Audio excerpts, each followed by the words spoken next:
This is a horror game podcast. It is meant for mature audiences.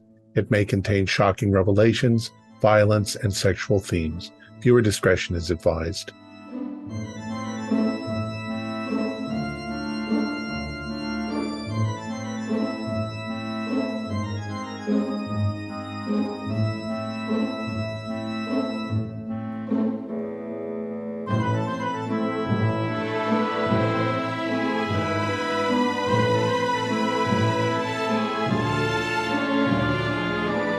Greetings, fellow investigators, and welcome to our video podcast, Into the Darkness, where my friends and I play the Call of Cthulhu role-playing game.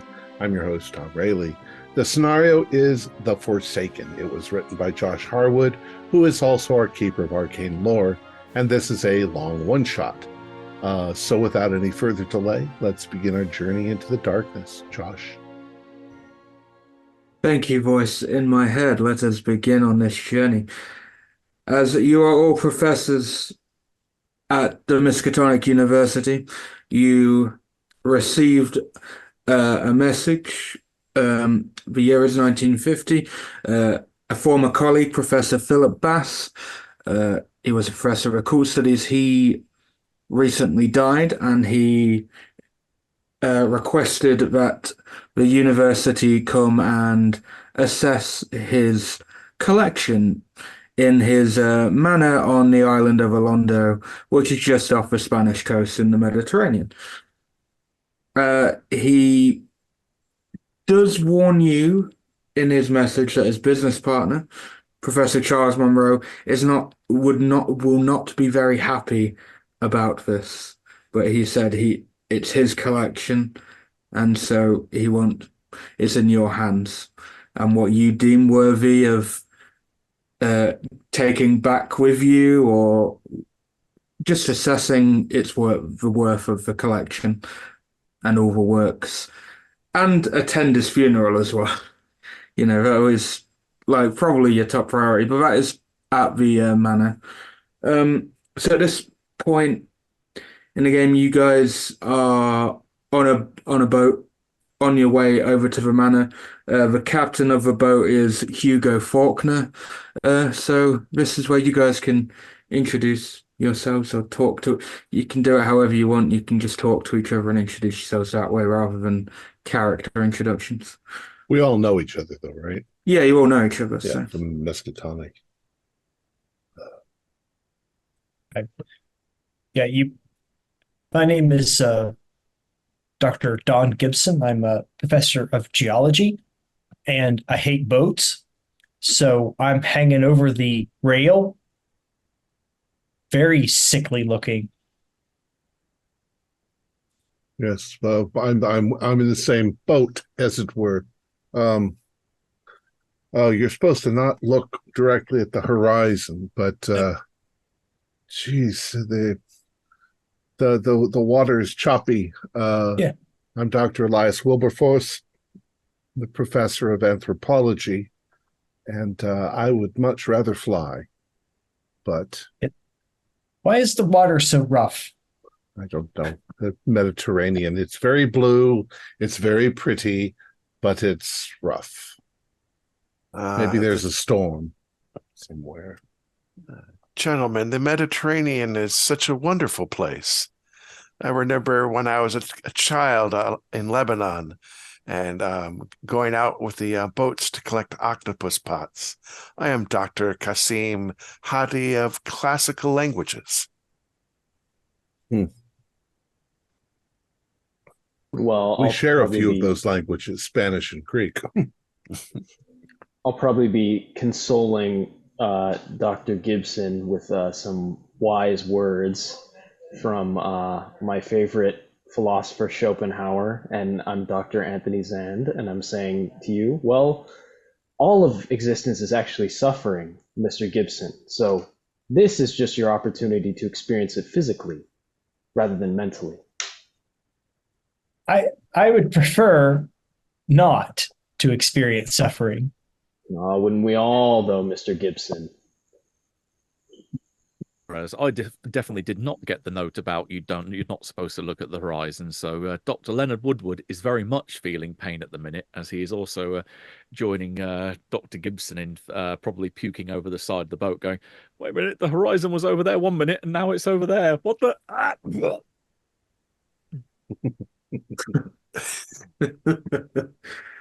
It's Fortunately, it's cur- a short trip. It's a short trip, so 20 minutes, I think. I'm Feels like looking an forward. eternity.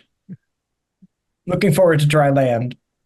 You guys on this boat, the captain's here. He's got a couple of crew with him, and there's a couple of other people on the boat with you. The captain just come over and it's like, gentlemen, the sea is not for you, I see. It No. called me from a young age. You'll get used to it. I don't want to get used to it. I want to go. I want to be on solid dry land. Why not? The sea is wonderful. The closest I get is the Miskatonic River. Occasionally we go out on a little rowboat, but it's very smooth and is it always this choppy? Not always, but it's better when it's choppy. Gives you more rush of the sea. I'll admit that that the water is so clear. I can see the shadow of the boat on the bottom. It's Yes, spectacular. The blue. it is indeed. That's why I like being out here. That's why I took the job out here. How much longer do we get there? About 30 minutes. Oh God. Well, I'm going to enjoy it. I love this fresh salt air. Yes, it is wonderful. I must go back and check on my crew. And he walks off. Oh, Can I interest any of you in a good Turkish cigarette? oh God. Oh, no. I would No. love that. Here. And I'll Mr. Zand, trade you. Dr. Zand.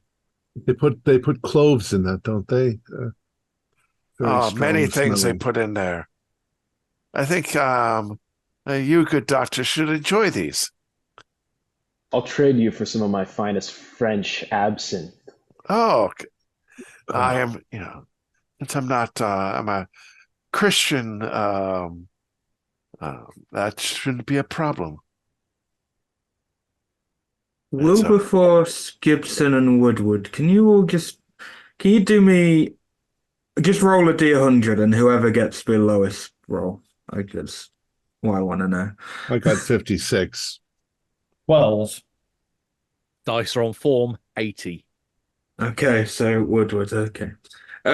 Woodward, all of a sudden you get a tap on your shoulder. Well. Dr. Woodward, my good friend, Dr. Woodward.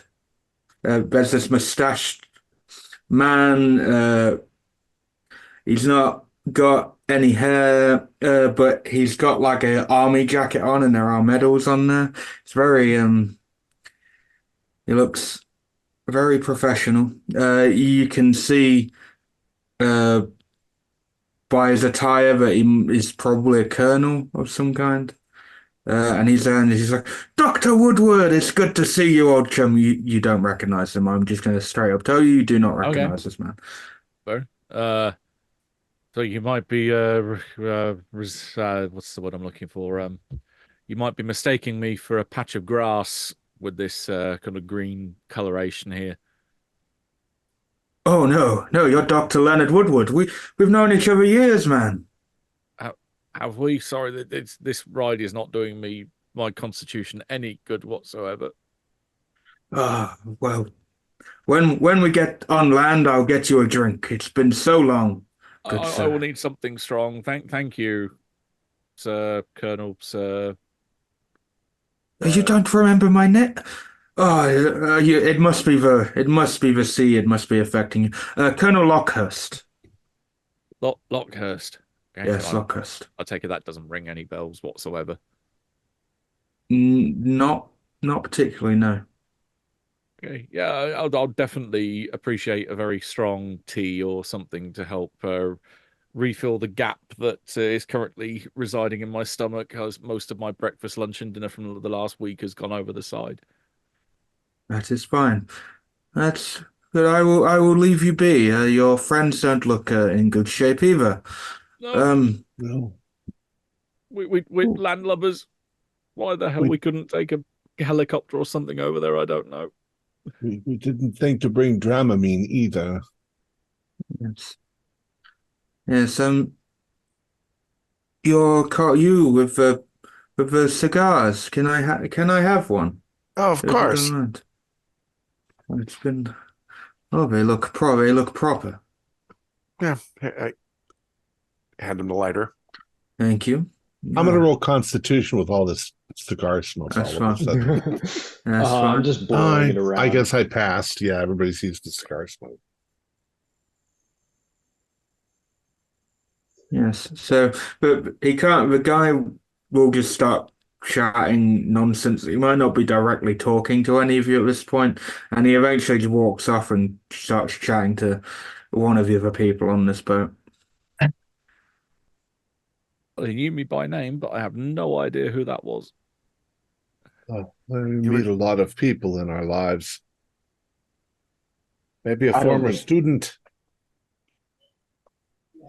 I don't think I would ever associate with someone who is in the military. Oh, maybe So, before he lost his mind and signed up. So, Professor Zand, you don't believe in protecting your country? well, I don't know about that. It's just that those people aren't my cup of tea, and also I think that violence is just another part of the feudal mandala of suffering in which we live. Right. I have to But say, I take quite offense to that. I served in the army. Well, I lost a I lot of good apologize, friends. but do you mind if I ask if you shot anybody? Well, that was the whole point. Of course, do what you have to do in those kinds of situations. no, See, I'm not nobody proud would. of it, but it's my duty as a citizen. well, Nobody. Nobody but a madman would want to kill other people, but they're trying to kill you and your comrades. You've got to protect your comrades from them. You have to shoot them. I unfortunately was not able to go to the military. Flat feet, well, it seems so simple when you put it that way, Mr. Wilberforce, but for me, I would have to do an in-depth moral calculus before I could ever weigh my life above another person's. Well, I imagine it would be a terrible blow, but none of us are above humanity. true. And on that note, the time has passed and you are reaching land finally. I will kiss the ground. Faulkner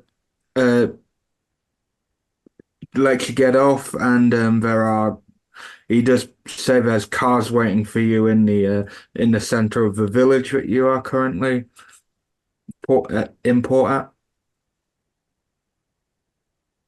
I'm sorry, say that again. We're currently in You're in a little village. Okay. You're in port at a little village. Okay. And there seems to be cars or someone holding little placards.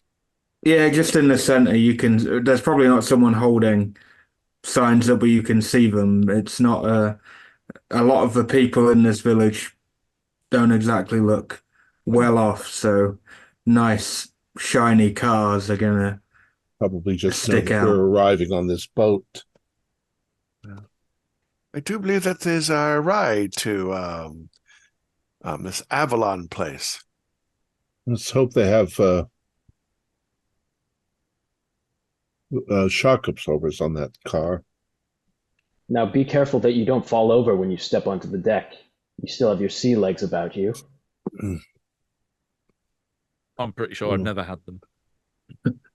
Yeah, Why they is the entire island rocking back and forth? I would suggest that you three get in the back seat. The front seat has a tendency to cause people to get more seasick. It's with the window wide open so that we get the blast of air. What time of year is it? Middle of the year, so we can say summertime. So Oh, So it's pretty really hot in the Abysmally hot. Mediterranean. yeah, extremely hot. hot. Probably uncomfortably hot for some of you. I think when Especially in the we back are with the we unwashed philosophy doctor, yes. Ugh. are we staying in a little hotel? No, you're staying at the manor. They're putting you up there, I guess. Oh, okay. So there's Rooms in the rooms. manor. Yeah, I think that when we get there, considering the heat of the day, I'll take a siesta until 3 o'clock or so.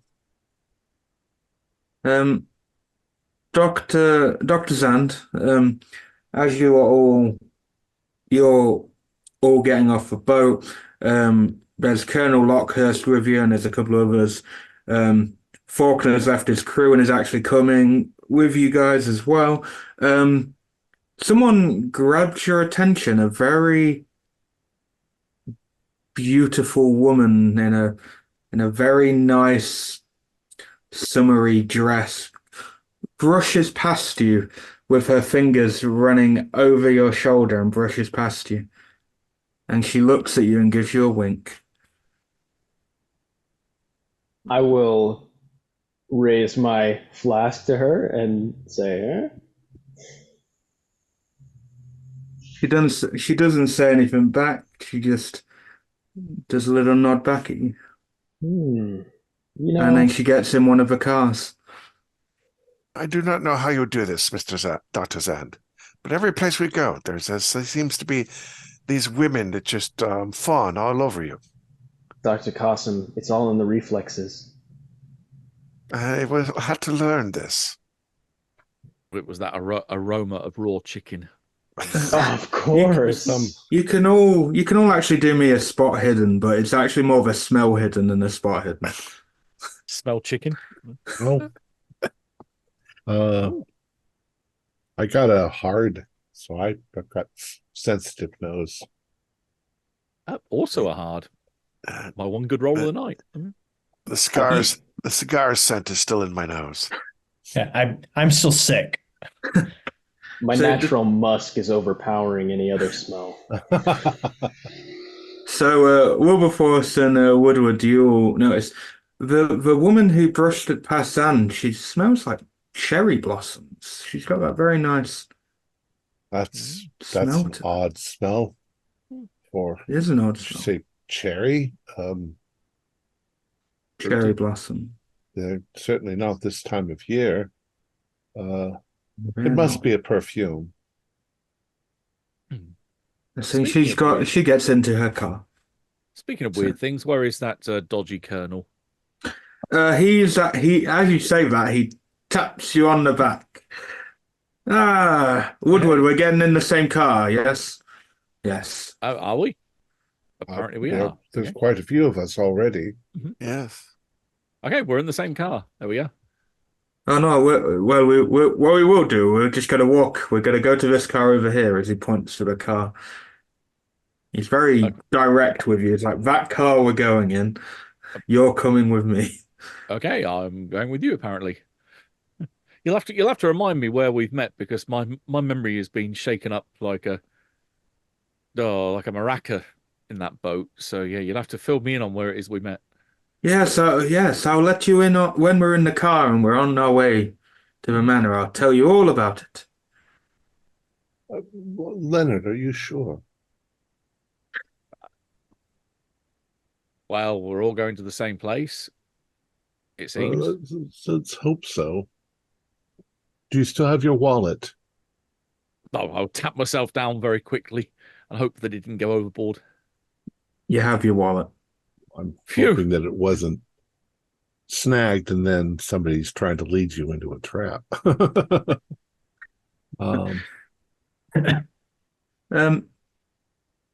All of you, just before any of you get in a car or whatever you decide to do, all of you notice There's two. They seem like locals maybe, but they're rushing around to all the people who've come off the boat, and eventually they'll come to you. And I'll just one of them, let's say, goes to you, Wilberforce, and he's like, "Sir, have you seen my friend's sister? She has she has gone missing." We just literally arrived a moment ago on the boat.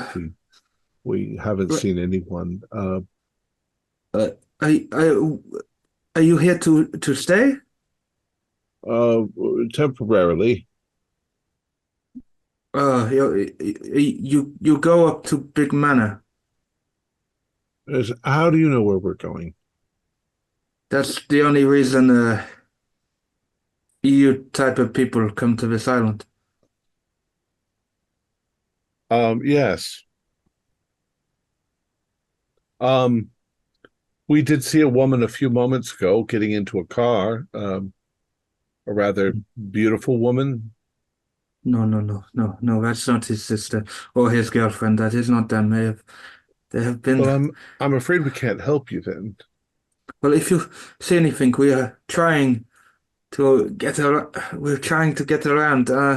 They've been missing for about a week now. They're not the first people to go missing, but no one listens to me or my friend. There's nothing I can do. I don't know. Oh, you would know. I'm speaking Spanish or whatever he's speaking. Yeah, he is speaking. He will speak English, but if you start speaking in Spanish, he'll have spoken in Spanish. And I'm just like, I'm sorry, and I turn away. We've brought luggage and stuff with us, haven't we? Yeah, you'll have luggage. You expect to be here for a few days, so. Yeah, so let's load up the baggage. Dr. Woodward, do you want us to load your baggage in that car or anyone where there's room? Or is there a service, like they'll take our bags to the hotel for us, or I mean to the manor for us? I imagine yeah, there will be someone to take all the bags. All right. Yeah, we probably have trunks with clothes and stuff in them. Yes. I'm very impressed with all this service. I didn't know that they were so well connected. I imagine it's just because everybody wants a coin, for they don't look wealthy, so every little coin helps. I'm surprised we haven't been mobbed by children begging for coins. You're right. I'm surprised too. I take a look around. Is there children? No, we don't see mobs of children. You see the odd one or two, but you don't see massive groups like you would expect from. Well, perhaps it's not very touristy, and we're just here for a specific reason. Can we get out of this heat? Let's go. Indeed. Okay. So, obviously, Woodward, you don't have to go with the Colonel if you don't want to. I think he is a force of personality, so resisting him is futile. So yeah, head with the Borg Colonel. The four of you, are you going in one car together, or? Yeah, I'm gonna go in the car of the woman, I think. Okay. Okay, Zand, you're gonna get in that car. I'm joining the rest of them. I don't want to step on Zan's parade. I'll give Qasim just a wink and just and I go. I give him the thumbs up. Okay. So you're getting your cars. I will stick with Wilberforce, Gibson, and Haddy for a minute. You guys are in the car. You three are the only three in your car, so with the driver, obviously. So did you want to talk about anything, or only okay? It's a pretty smooth journey to the manor. for you three anyway. What's the landscape like? Uh, surprisingly, the road is very smooth up, and there's lots of greenery. It's very green, Oh, very green, very beautiful. Lots of wildlife. lots of whitewashed buildings and Yeah, villagers doing their laundry and stuff. yeah, just people going about there. Do we see any like crops? You often see like olive groves and things like that in the Yeah, Mediterranean. yeah, Okay. indeed. Well, Things other than the mobs of children, most things that you would expect to see, you see. goats and sheep and Goat, sheep. I must admit, I am surprised by the lack of children. Usually, especially if in this condition, there would be many, many children. perhaps it's school time or it's too hot to let your children out to play. We're going what on around noon? Yeah, Yeah, around noon. so Could be siesta time. True. it's siesta time. Yeah, that's coming noon to 3 usually in the Mediterranean. Okay. Just like to get to our destination. What do you think of all this? I'm hoping that he has quite a collection. I am curious. I'm hoping that that he has some items that might be a nice addition to our classical languages program. Of course, go ahead. I'm just hoping that he has like things that are Phoenician and civilizations in the area. Being an anthropologist, it's my passion. Yes, I'm kind of curious to see what is in his collection and if it has any sort of, if he has any sort of rocks or gems or anything like that. Oh, we lost no. Matthew. Let's hold for a second. The curse. Oh, crap, and I didn't write down. I think that was where Matthew was. No. Yeah, my internet was playing problems all through the afternoon. I thought it had settled down, but I've connected it to my phone, so hopefully that'll be a bit more stable. Fudge. Yeah. The one time in months that I didn't write down everybody's position. Oh. Okay. Max came in last, so he has to be there. And I think it was Josh, me, Julian, Matt, then Oren. Okay, I think that's the right order. I'll have to fix it if it's not. All right. Julian, you were saying. Yes. Yes, I'm kind of interested to see what kind of geology objects that he might have in his collection. Meteorites, rocks, gems. I don't remember him being quite interested in those sorts of things, though. Well, you'd have to remember he was an occult specialist, and Yeah. I'm quite sure if occult, it could cover quite a wide range. Maybe he has crystal balls and some of those could be quite beautiful. So you three are nearly at the manor, and as you come up there, who do I go to? We go to Dr. Zand first. Dr. Zand, other than the driver and the lady, you are the only one in the car. She just is smiling at you.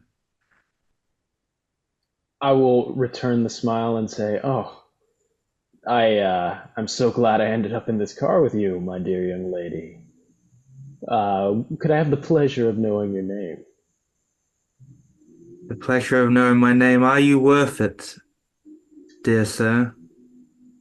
It's up to you to make that determination. Yeah. Well,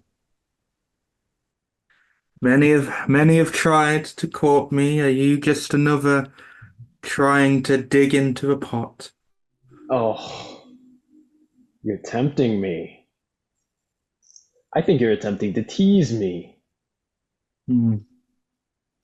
Uh, well, maybe you should tell me your name, dear sir. Well, if you must know, I'm Anthony Zand, a professor of philosophy at Miskatonic University. Hmm. Ah, a professor. How Hmm. prestigious. Well, Don't I don't tend to get on with philosophers, but you might be the first. and why do you say I, that?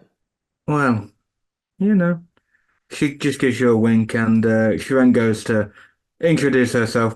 Well, I am Lady Penelope Pendragon. A lady. Indeed. A lady of what household? That is none of your business, sir. Oh, I'm afraid I was too bold. You were too bold. However, I do respect your boldness. The fact you Hmm. got into a car with a lady. Very bold of you. And I admire that boldness. But you are not to know my business. I will not tell you my business here. But we can sit and chat. I do not mind that. Well, I don't really know what to ask you then. How did you know? What was the guy's name again? Philip Bass. Oh yeah, how did you know Professor Bass? I assume you're going to his funeral. I am, and again, I am on business which I cannot discuss with you. Hmm. Well, I'll have you know that I am one of the executors of his will, so we might have to deal with each other in the end. Yes, I have a feeling we will. As soon as I brushed past you, I had a feeling there was going to be more. Hmm. So you're a believer in the supernatural then? He just laughs. Palm readings? Tarot cards? So why don't we just sit in silence for the rest of us? We're nearly there. Of course. I want to enjoy as the sun comes in. And it proper brings out her hair. It's proper blonde hair, proper blonde, blue eyes girl, very pretty. And then now as we go to Dr. Woodward with Colonel Lockhurst. Yeah, I'll say you have to pardon my poor Maraca-like memory. I swear it does a good impression of a block of Swiss cheese as well most of the time.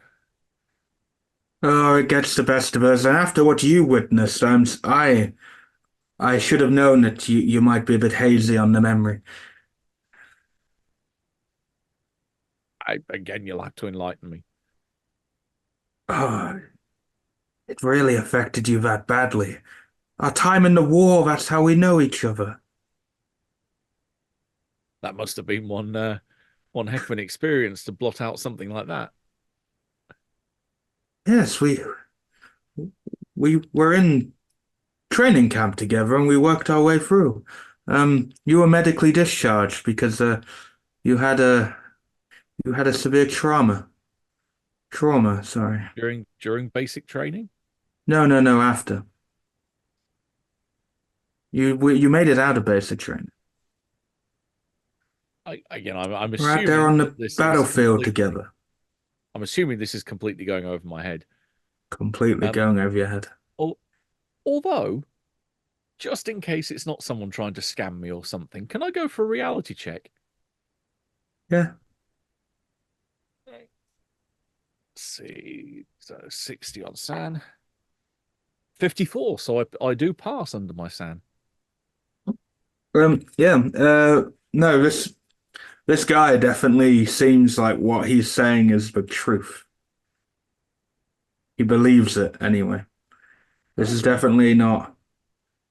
This is a man you could tell by how bold he was anyway. This is a man of conviction. He definitely, if he was pulling you along for a ride, you would be able to figure it out.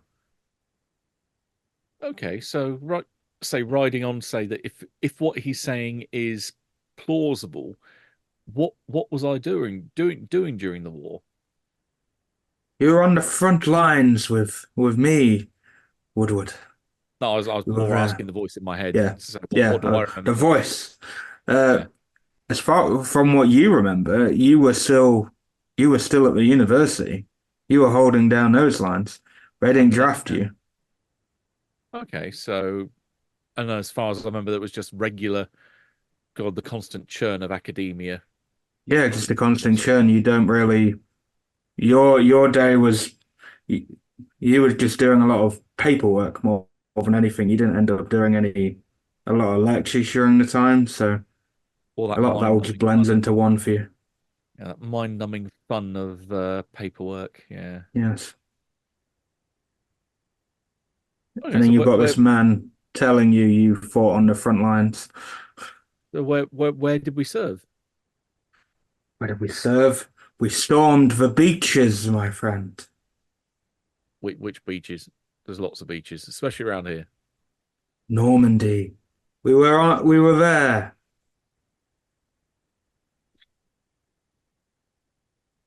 I really am at a loss here, good sir. Oh, What man, it must have enlighten me as to, affected you. yeah, enlighten me as to what this thing is apparently that I saw that must have blanked out so much of my life. Because as far as I remember, I had a very uneventful time during the war, just with a very endless procession of paperwork. The fun never starts. Yeah. It's it was the injury you received. Um, from this question onwards, he just keeps mentioning you had an injury, but he's not specifying what that injury is. He's not specifying what actually happened to you. Yeah, I'm He trying to get it out. seemingly he seemingly is just avoiding. So if you want to do a role of some kind, I think persuade probably is a good choice here. If I can find it on the sheet. Oh, I do have it. Yes. Right. Let's have a look. 13. So that's under my under a half of my persuade. If you want me to burn it to an extreme, I can spend the 5 luck. yeah, you can. I will make it an extreme. That will help.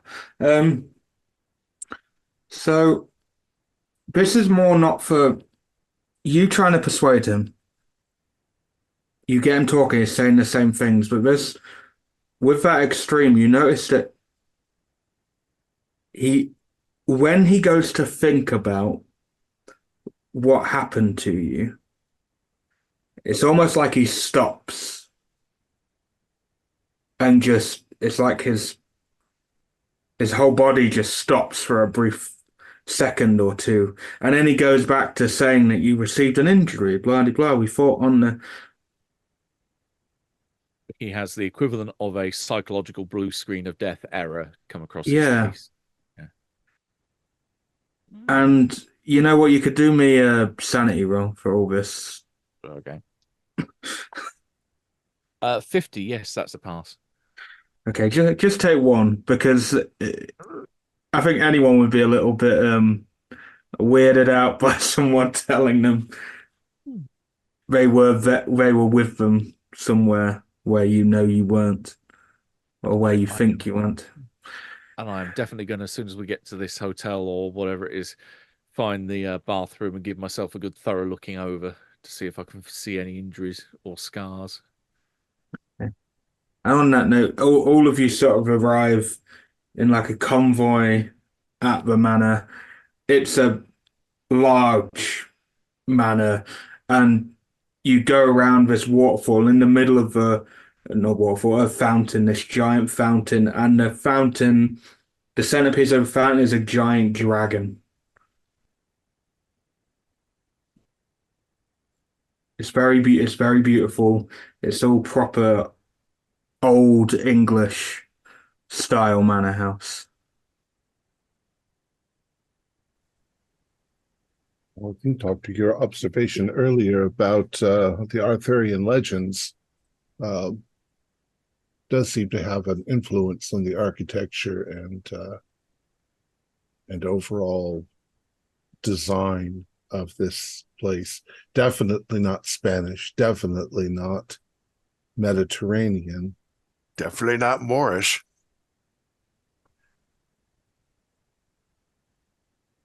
I can't say I'm incredibly familiar with the Arthurian legends myself. Well, they're interesting, but they're probably based loosely on uh, events that took place around the year 500, but it's difficult to track any of that down. It was the Dark Ages, and scholarship was fairly low.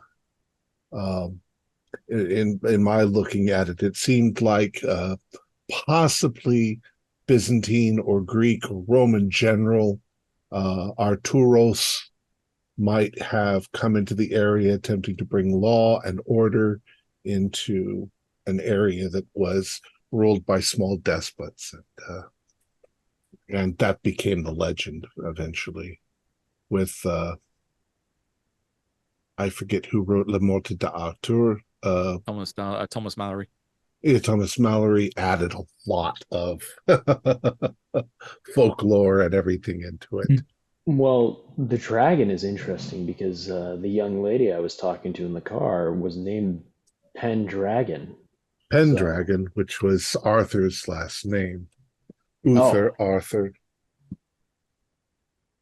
Yeah. Well, there you go. Some say that the Pendragon line will resurface and reclaim the throne of England. Oh dear. I'm calling it now. If I see a sword stuck in a stone, I'm trying to pull that thing out. Yes, who knows? You might be the next heir to the throne. Well, apparently, according to my rather interesting friend, acquaintance, person I've never met, but maybe I have. He seems to believe that we've met, or that me apparently having a military background, maybe a sword is my thing after all. You having a military background, Woodward. Apparently. Now that is funny. I must admit, that is a stretch. Well, pen is mightier than a sword, Apparently, my fountain pen could have killed a whole load of Jerrys on the beaches of Normandy. Yeah. But you certainly know where you were during the war, don't you? Oh, I thought I did. Do you have a secret life that we don't know about, Woodward? It's so secret, even I don't know about it. Actually, to the GM, it hasn't been that long ago since the war. How long have we all known each other? Depends how old you all are, really. I'm 48, so I've been a professor for quite some time. I'm 50. I was thinking early 40s. Yeah, so you've probably all known each other for a long time. So would we have known that Dr. Woodward was at the university during the war? Any of you that didn't serve, because I think Gibson, you did serve, right? Yeah. So any of you that were at Miskatonic would have seen Woodward in his office. Yeah, you were there. I was there. Right. You didn't serve. I had flat feet. I don't know why you weren't involved, but evidently my mighty prowess with a fountain pen on the battlefield would just put other people to shame. So that's why they didn't dare call me up. Perhaps they just skipped you over. I imagine some people got skipped over in the draft. A few did get skipped over. Was your father rich? I wish. Otherwise, I wouldn't be working for a living. Rich often got bypassed, but you got lucky, I guess.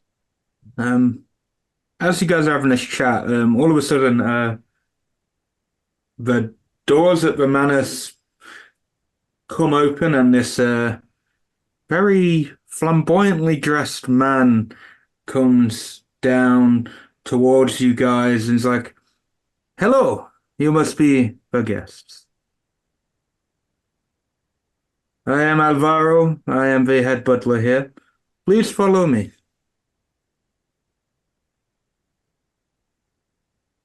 With Alvaro. the following. Yeah. Alvaro, yeah. Alvaro.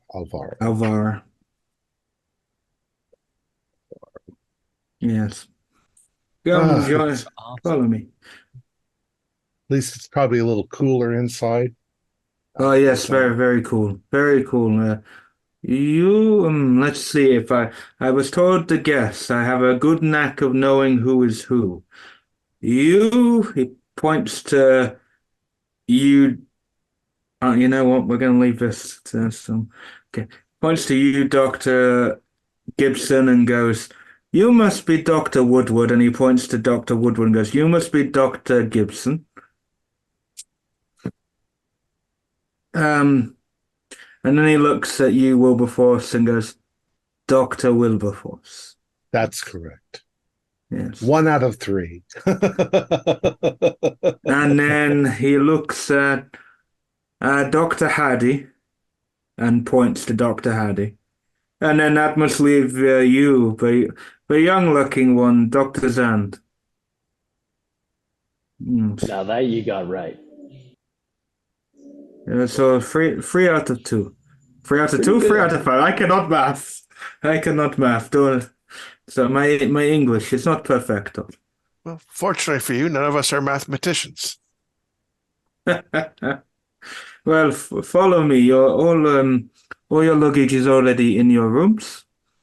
You are going to be in the east wing is where all the rooms are. You are on the 2nd floor. Such efficiency. Yes, you are all in rooms 1 to 5. Avaro, Yeah. may I ask a favor? Yes. The trip over made me a bit nauseous. Could I get a glass of soda and bitters, please?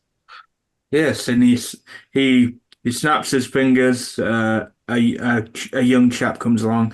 He whispers in the ear to the young chap. The young chap goes off, and within like 3 minutes, comes back and gives you your drink.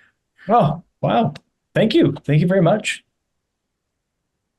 Yes, I treat my staff with respect, and because I treat them with respect, they are a lot more forthcoming. That is how I run as head butler here. Treat your staff with respect, and they are more willing to do things more efficiently.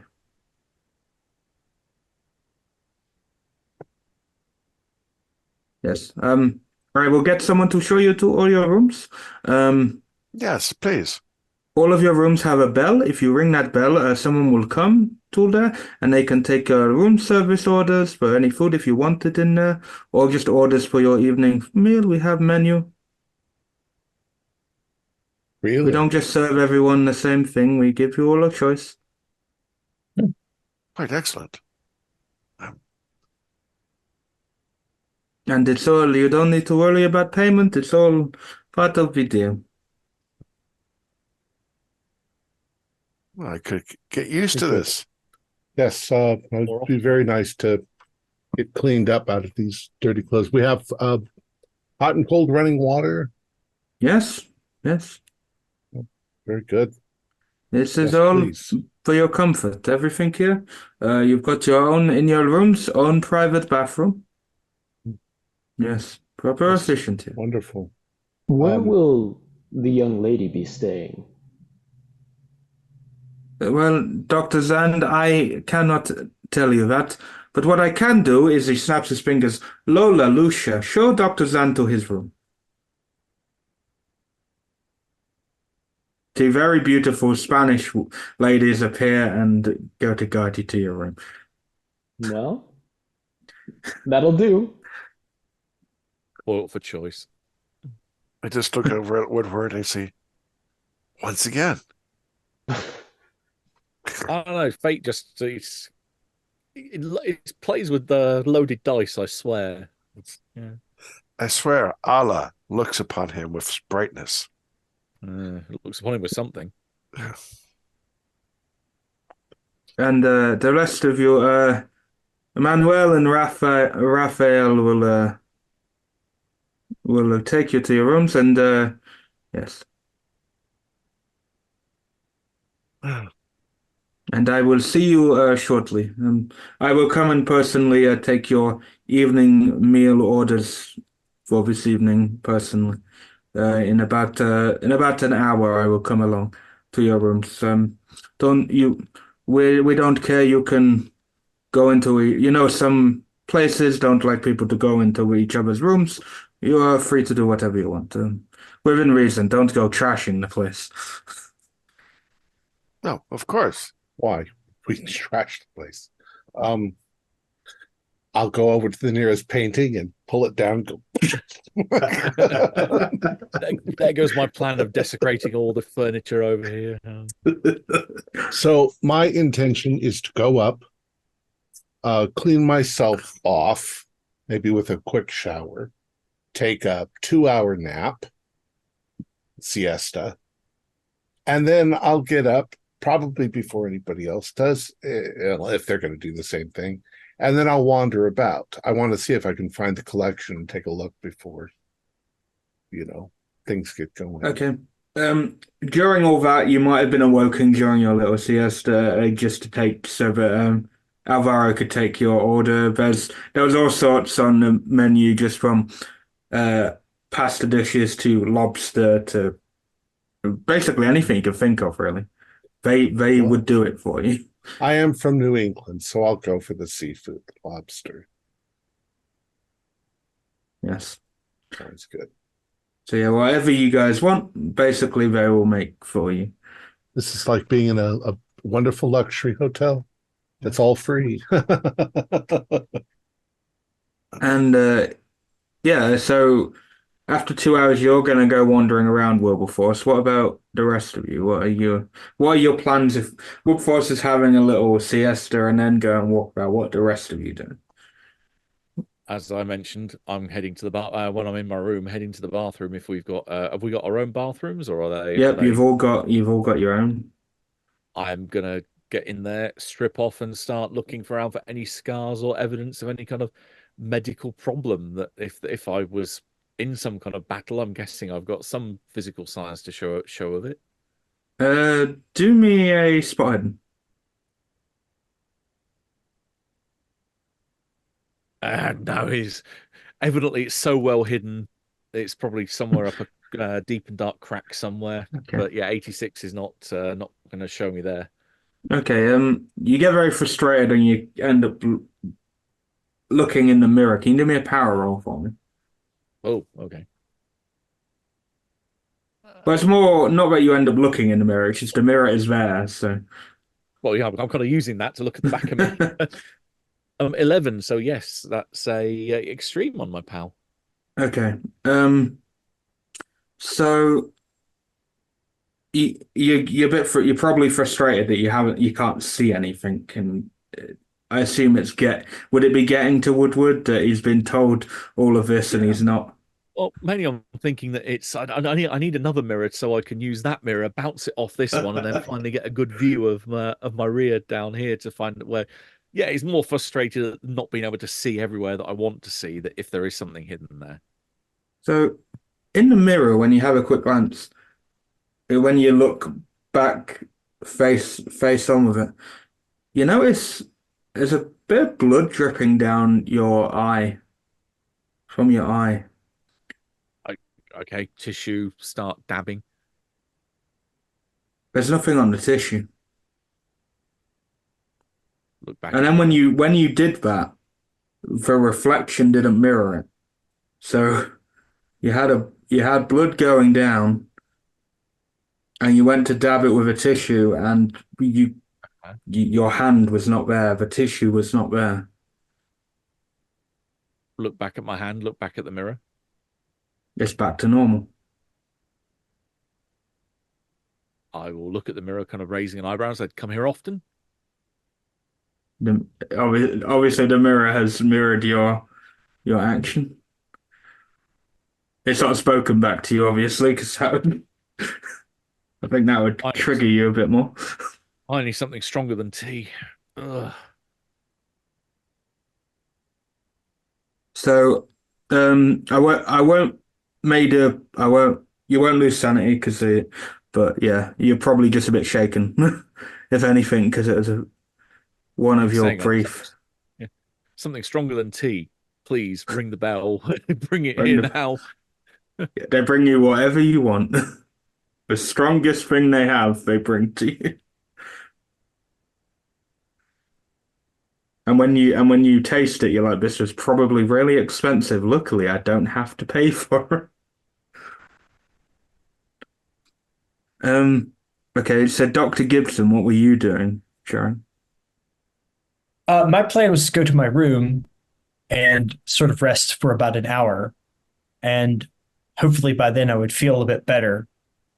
And then I'd like to go outside of the manor and walk around and just sort of inspect the geology of what's around the house. Okay, I will come back to you in a second. I'll just see what the other two are doing at this time.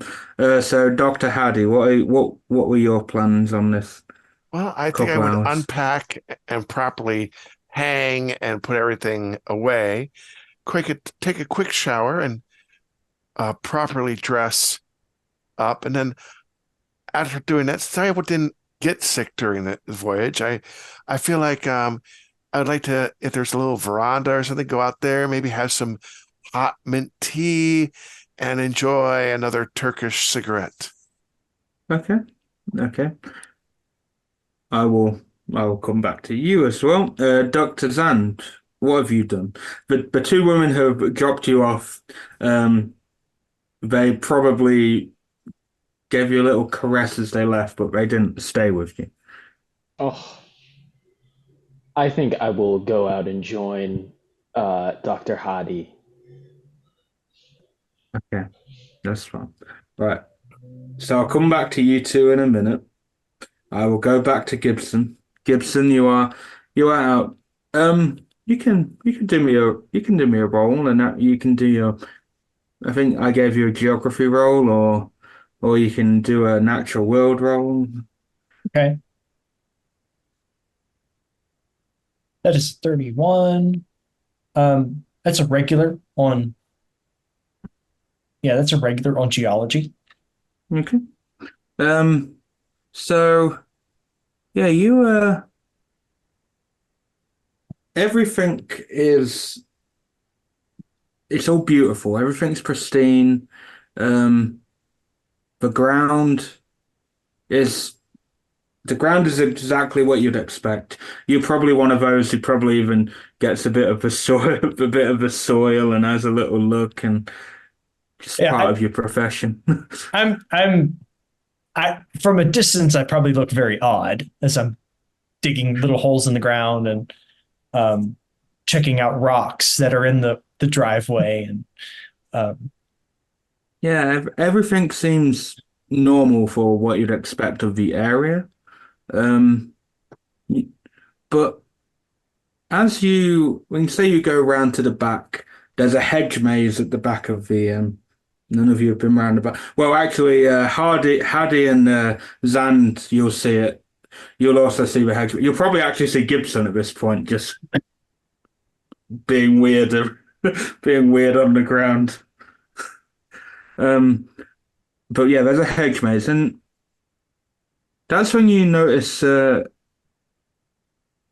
some of the some of the rocks are a bit different around the hedge maze. Some have got like engravings on them. You can't really tell what these engravings are. okay. Um, I've got a little eye loop. Can I kind of inspect? Yeah, you can as you inspect, they look almost like it's an engraving of like a one has like an engraving of a tree almost or a branch. One has an engraving of like a sword or a knife. Hmm. Okay. And then Oh, there's go loads ahead. of these little random engravings, and it's all along you notice that there's a pattern because it's along that row of the start of the hedge maze. You find one and then you notice you're like, oh, I have a little gander, and you notice there's another one. Okay. Are they kind of just scattered about, or does there seem to be some Yeah, order yeah, they aren't to? just scattered about, but they're in like that row, Okay. that first row of the I'm hedge. gonna I'm gonna collect a few, uh, and stick them in my pocket, Yeah, and then I'll head over to Hadi and Zond. okay.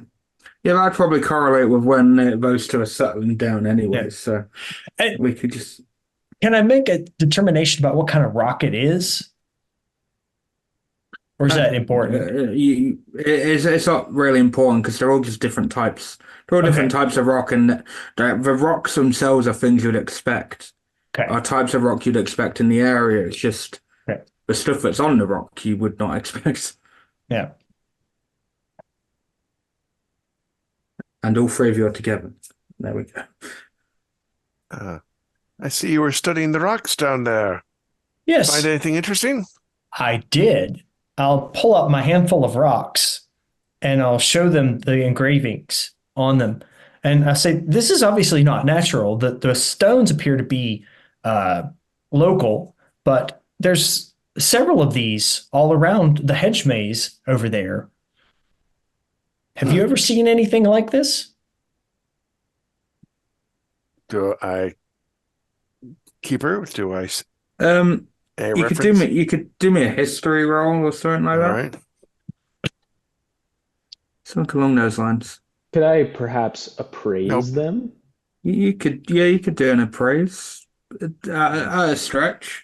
You might have seen something similar along. I got an 11 out of Okay. 52. Um, I'm clueless about this historically. What about you, my dear Dr. Zand? You look like you have a It's ringing little some twinkle in your eye. bells. yeah. Yeah. So you remember maybe you've done some processing of other artifacts and that for other colleagues. It's not your cup of tea, but maybe you've done it and you've seen some books, and you recognize the one with the branch on. It's something to do with the occult. You don't know the specifics, but normally they're engraved.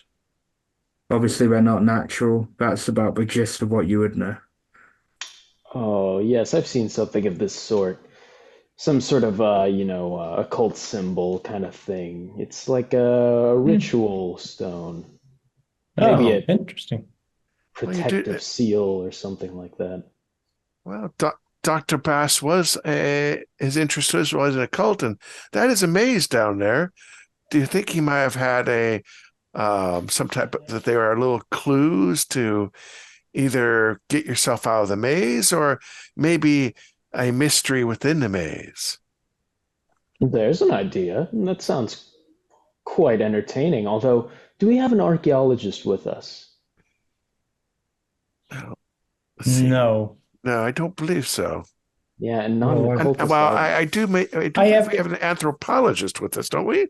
yeah, Yeah, but I have high in archaeology. Mr. Wilberforce is, he would know quite well about anthropology. That's very close to archaeology. I have a bit of archaeology myself, but again, it's not my specialization. Well, no harm in calling down Wilberforce as long as he's not. Well, he didn't look very good. We might want to wait till he comes down. He took that trip on the boat kind of hard, and I'd rather have him at his peak instead of dragging him out here. All three of you, while you can all do me either a spot hidden or a listen. Either's fine.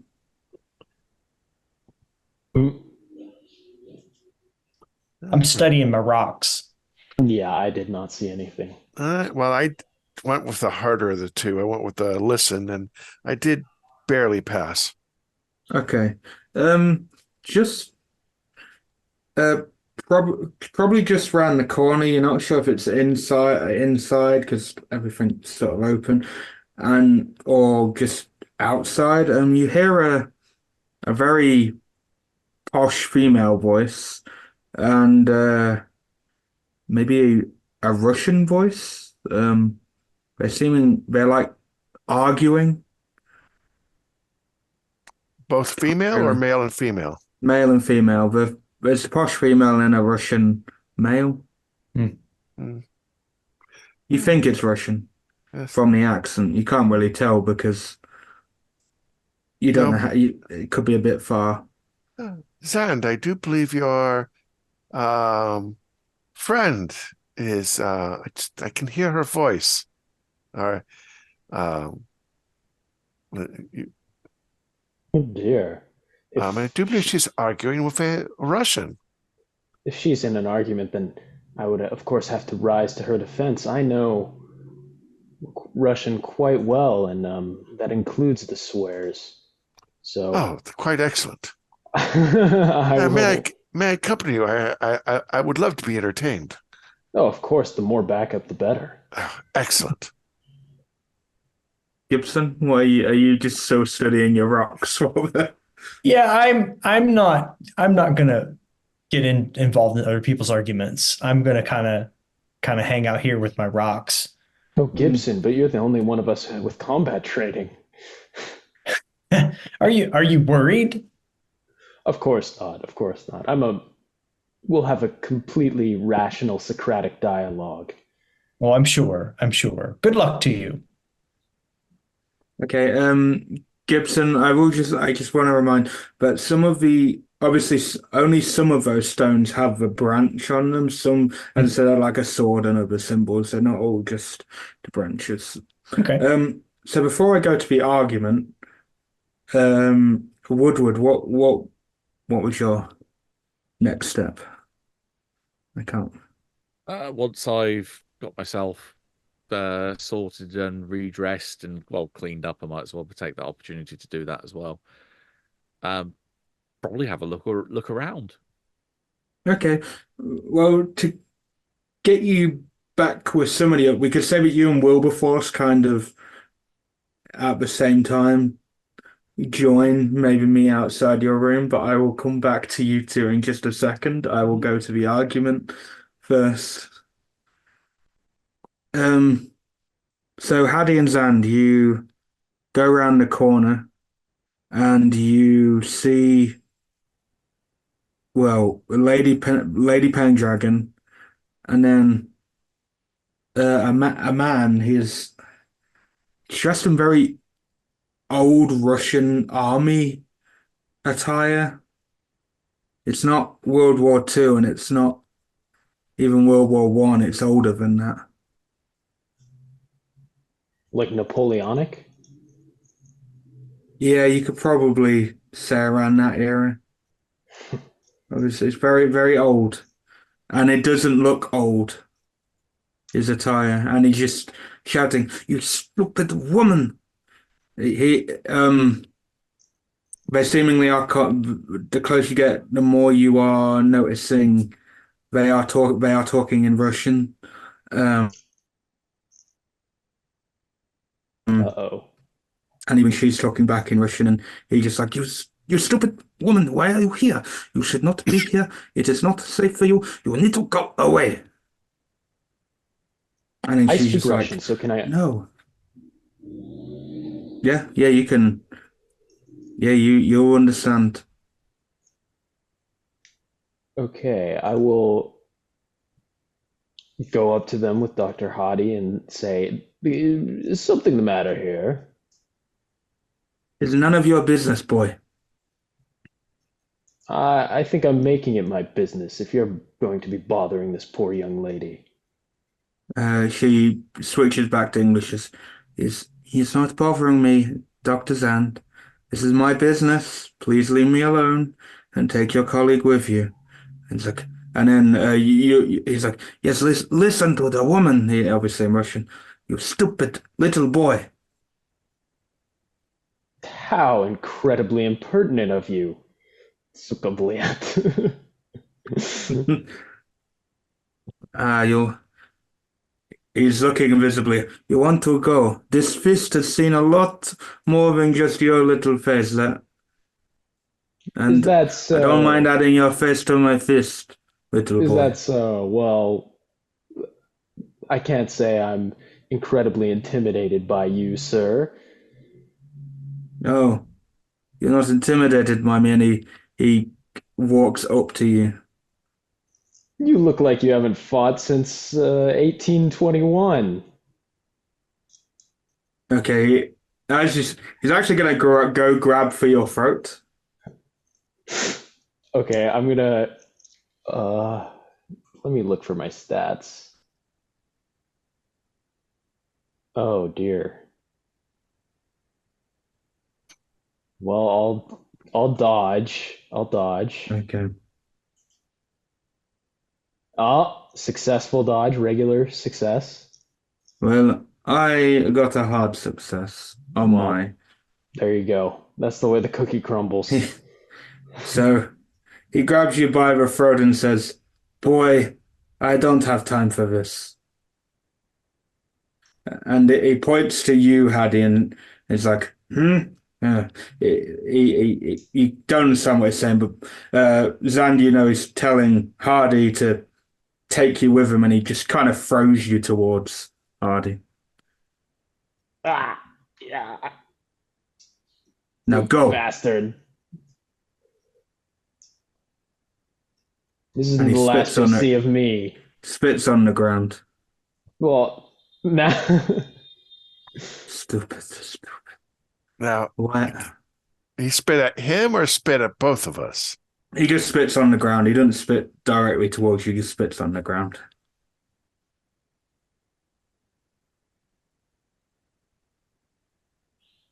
Yeah. And Dr. Zan, let's leave this cur to his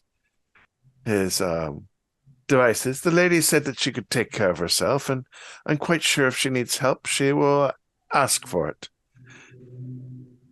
Bastard. Okay, I'll go off then. Pendragon does say to you, and in English, because obviously he clearly doesn't understand it very well, the Russian doesn't understand it very well. Thank you for intervening anyway. I just stop getting in my business, please. Well, whatever.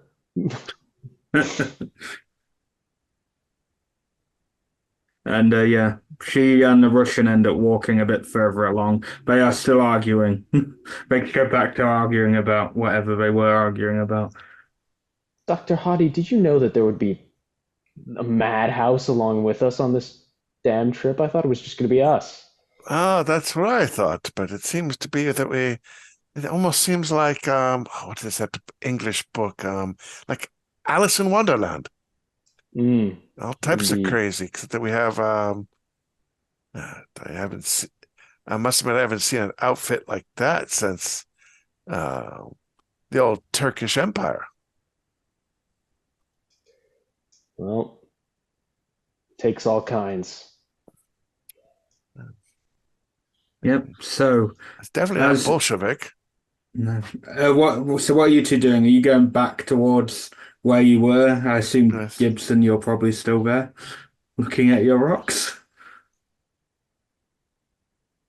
Now I will go back to Wilberforce and Woodward as you two were going to explore, you've kind of met each other outside your rooms. Ah, You even got a personal bathroom in your room as well, then, Elias?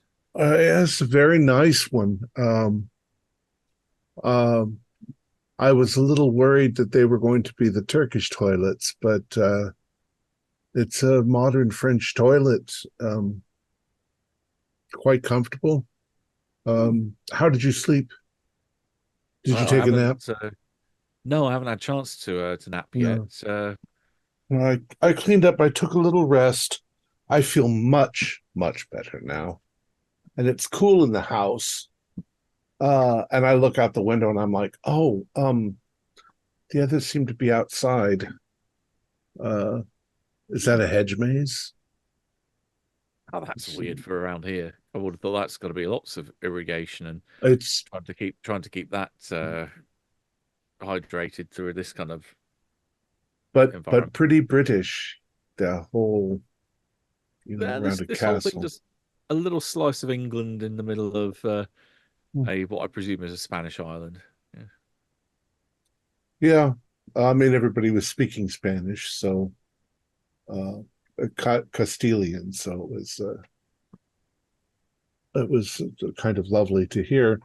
Shall we wander about and see if we can find the collection, or would you like to go outside and talk to the others?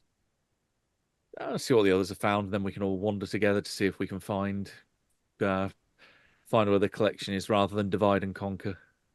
Like Dr. Gibson is playing with rocks or something. Typical. They'll say nothing new then. I mean, is he ever not playing with rocks? So you all meet back together. We'll go out there. You feel better? You feel well rested? Quite so. And it feels a little cooler this time of the afternoon, which is nice. Yeah, I was just enjoying some nice mint tea. And the Zand here and I ran into some interesting characters. Oh, Well, besides the blonde that caught Professor Zand's eyes, seems to be a Russian here, dressed very archaic. that's But interesting. but like not ancient, like its new outfit, but of the old style, like before World War One. Well, I mean, I'm not exactly precisely sure what you mean. You mean like old world Tsarist Russia? Yes, I think so. Oh, that's interesting. I thought a lot of that was done away with. Of course, we're not in Russia. Yes. The communists dress in a more severe manner. Not Barishnikov. It's not Barishnikov, right? That's the ballet dancer. That's the ballet. Who's in charge of Russia at this time? It would be Khrushchev? Stalin. It's Stalin. It's Stalin, still yes. Stalin. Stalin. Is it still Yeah, Stalin? Stalin, Okay. yeah. Yeah. Yeah. Stalin, a horrible architecture. if you Oh, ask me. it's proletarian. It's boxes with holes in them. No beauty to it whatsoever. You have to remember their whole country was devastated by the war. They had to build Yes. housing quickly. Well, perhaps that's true, but they have some of the most beautiful architecture I've ever seen that Tsarist Russia does, but some of that's been destroyed. Of course, it's all Italian, not really Russian.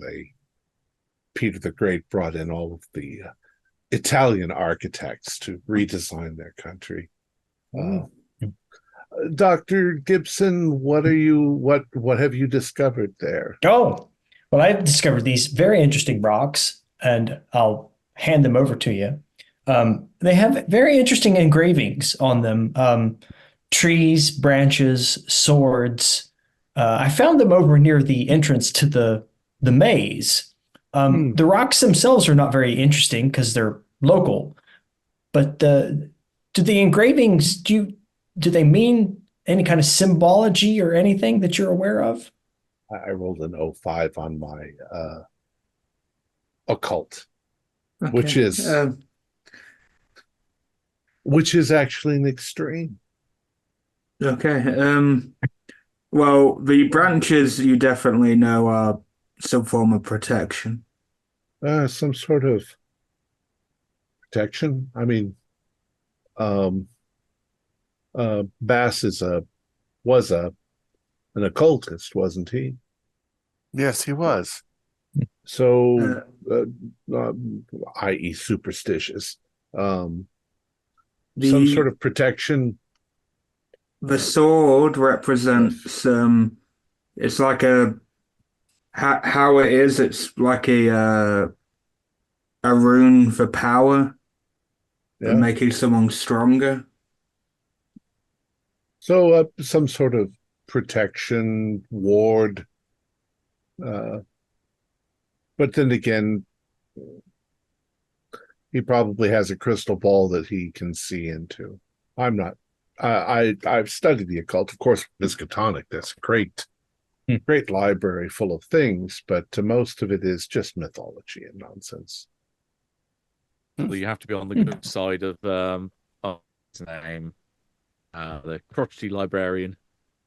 Oh, To actually get in to see any of the decent I stuff. don't know what his name is. I used to be Armitage 30 years ago. As you are thinking, Alvaro comes with three other guests.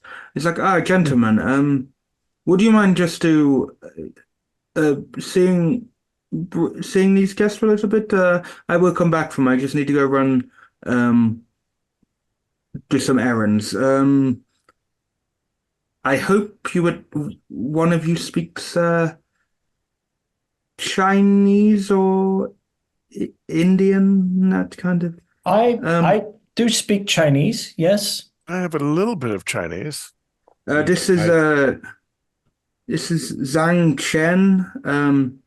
Where Zhang Chen is dressed in like any of you have history or anything will know that the attire he is wearing is what they would wear during the Ming Dynasty. Huh. It's Bo's exact.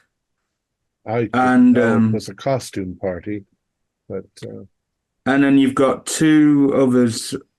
It says this is Amira and Adil Akbar. They're actually they're from India. Their attire is very much just before the Mughals took over. It started going into India in 1600s, I want to say. Your costumery is beautiful. I didn't know we were supposed to dress up.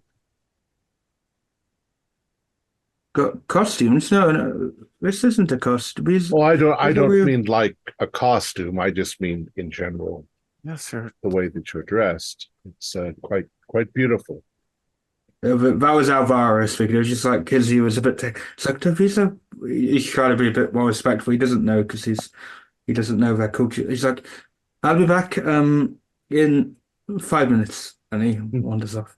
Leaves you with these three older people. Do feel distinctly underdressed, so I do know what you mean. Do any of you speak English? They all look at you blankly. I'm surprised. The Indians, it's the British Empire, isn't it? It is now. I will just. Go ahead. Sorry, I was just going to say, I will just slowly reach into my coat, take out my absinthe, and hold it to them. Yeah. Universal language. I can translate to the one lady what he's handing over. You could translate to the man, Zhang Chen. Yeah. He's the Chinese man. The Chinese man. Well, maybe he speaks in Hindi, Hindustani, and we all smile. I will also talk to the Chinese. I could have a 35. Yeah, that's right. If you got a little bit in there, I'm fine with you discussing, talking to these gentlemen. I introduce us. I said, this is Dr. Wilberforce, Dr. Gibson, Dr. Zand, and Dr. Woodward, and of course myself, Dr. Hindi. We are all from the United States, from the University of Miskatonic. Miskatonic University. Changa's Miskatonic University. Yes. I never heard of it. It is a place to study, to learn. Yes, I know. I've never heard of that place. I am a very knowledgeable man. I do seek knowledge, but as I'm a little bit out of my comfort zone, this not for me. Hmm. Very unusual architecture. Yeah. Hmm. Well, I'm quite sure from I know in China that the architecture is quite different. Uh, yes, indeed. He will actually. You were correct. He does know a little bit of Hindi, so he does speak to me. China's very large. Ask him where in China he's from. Yes. Where are you from in China? I do not discuss because I was actually exiled. Oh, Oh dear. So many have been exiled from let's see, 1950. Wouldn't that have been when it's still when the two were fighting each other or has Mao actually taken over by this time point? I think he took over. 1950. Mao's Yes. taken over. Well, I must admit there has been a serious change of government in China as of recent. I assume that you had escaped from the Red Menace. Sorry. I was exiled when Li Zisheng led a rebellion in China. Li Shang. Can I do a history roll and see if I recognize that name? Yeah. Yeah, we're both going. Yeah, me too. Just because anthropology. I'm She's Shane. Oh, I missed that, unfortunately. Hard success. hard success. He led a rebellion in 1644. Surely, Kasim, we've misunderstood. Maybe Yes. there's some other Did you- Li Shang. I say, I ask him, you mean of the 16, the time point, and I say during because since I got a hard sky, you probably would know what dynasty during this dynasty. Yes, it's the Ming Dynasty. It's like yes. Why do you seem so surprised? I haven't long left. I'm not sure how we talk about the year. Our year number is, I'm sure, different than their year number. Yes. Well, I look at Dr. Wilberforce, speaking in English. I go, he seems to be clearly indicating that he's talking about the Ming Dynasty. Yeah, somebody's playing a prank on us, or I don't want to burst this man's bubble. At the same time, but maybe this is a game that we are supposed to figure out. Maybe a puzzle. Yes. Yeah, sort of like the maze down below. I should write down the numbers, Right. the year, the numbers, in case it all adds up to some sort of cryptogram. And what's the names of our Indian compatriots? As I look back at as I say, that's in Chinese. To Amira and Adil Akbar. Yeah, right. Adil and I've actually known them for Akbar. He says to you, "Howdy," when you. I've known them for a while because we fled at the same time. They fled from the Mughals as they started to spread further into India. Well, I mean, we might as well play along. Yes. We are. I am Professor Elias Wilberforce, and I'm also at Miskatonic University. They wouldn't know what the United States is yet. From a faraway land to the west, across the great ocean. You might know it from, I do believe the British might have been there by that time point. Well, they were there in 1600s. I don't think they were there in. There were there was at least Spanish, Portuguese, and British colonies starting around there Yes. at the time. But the Mughals had the most into India at that point. The British then took India from the Mughals. We are from a Yeah. place called America.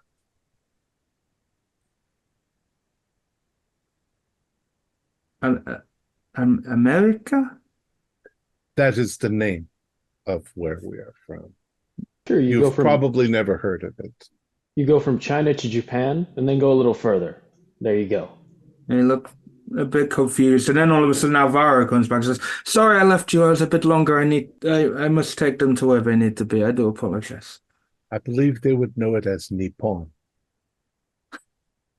They wouldn't know Japan. Yes, you are correct, Dr. Wilberforce. So it's some sort of a pantomime that we're playing here. I should have picked something from. Could you imagine me in like an Aztec warrior's garb or? Yes, I could have worn my turban and your great Suleiman the Magnificent turban. yes. Alvaro comes back around and says, by the way, there is some food ready for you." No. All right. Very good. Alvaro, Yes. we were not aware that this was some sort of game that we were playing. Game? People picking different periods in time. Game? What are you on about? This is no game. These are all just people. We are all meeting on the same. Well, not we. I live here. They are. You are all meeting for the same Yes, thing. but they're pretending to be from the 1600s. And no one's pretending to be anything, sir. I don't understand. Yes, I mean, we. Are you saying that these people? Well, I don't understand myself. I mean, these two are both saying that they're from a time period that is long gone.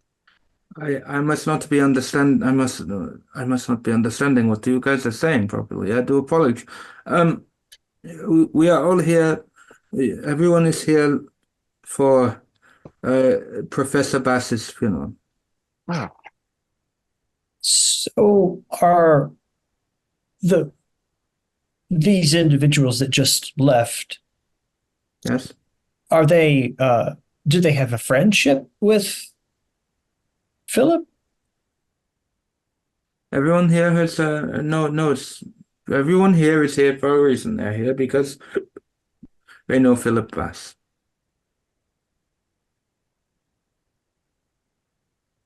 They have been here before. This is the five of you's first time here. They have been here before. Well, I guess it's a puzzle, like you said, and we're just supposed to figure it out. All right, I'm sorry for asking. It's fine. Food is ready. But so where are you five? Faulkner is joining us. He might want to sit with you because he doesn't normally get invited to eat with us. I don't know why he got invited. You got Colonel Lockhurst, which I am aware Woodward you are good friends with. Apparently. Lady Pendragon. I hear she got a little bit familiar with you, and stay away from that woman. She's a little yes.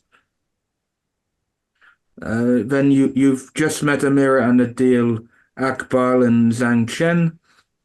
We also have Anatoly Antilov with us here. Is that the Russian dude? Yes, he is from Russia, yes. Quite We have angry little fellow, isn't he? Oh yes, very angry. I haven't met him yet. No. He eats like a horse. I will tell you that. Looks like one too. No. That's not very nice to talk about people like that. You've got to be a bit more respectful. And a man of what philosophy, I thought you'd be a little bit more respectful to people. You've clearly never met any philosophers. No, you are the first, I must speak. Well, are you the first? Probably not, but you are the only one I remember. Who is this Faulkner you're talking about? He's the captain of the boat that brought you along. Oh, okay. Yes, that Oh captain. well, it's nice that you've invited him to eat with us. No, it wasn't me who invited it. It was Monroe. Monroe invited him. You've also got two more guests as well. We've got the woman who just calls herself Lily, and then Hephaestus as well. Festus, there's a good Greek name. Yes. Have we met Professor Monroe yet? No, he is. He will be a little bit late to dinner, but he will be there. Hmm. You should go along. Well, I'm hungry. I ordered lobster. Yes. Dr. Wilberforce, you wouldn't think that this Greek fellow is going to be dressed in a toga or robes. So the Greek Empire has so many different costumes depending on what period. Maybe we'll get lucky and he'll be Byzantine, or Oh, yes. Dr. Gibson can stare at all of the jewel work all over his All right. his robes. I Quite don't know. fascinating. I wish I'd have known. This would have been a lot of fun. But Oh, yes, I could see you being quite striking as an Aztec. Aztec, or I don't know, I could conquistador, or Not in this heat, you wouldn't. no. Perhaps the ancient Egyptian or Greek would have been much more fun. We'd be in just the towels barely covering anything. I could rock a loincloth about now. It's not too But- late for that. I'm sure we could Well, put together we'll something. see. It's amusing. It's amusing anyway. I have a feeling that perhaps at dinner we'll find out what the task is, the puzzle that we're supposed to solve. I must admit, I am intrigued.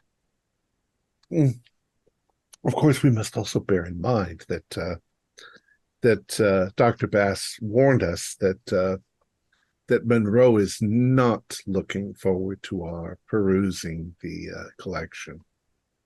So perhaps he's trying to confuse I just don't think he wants us us. to remove anything.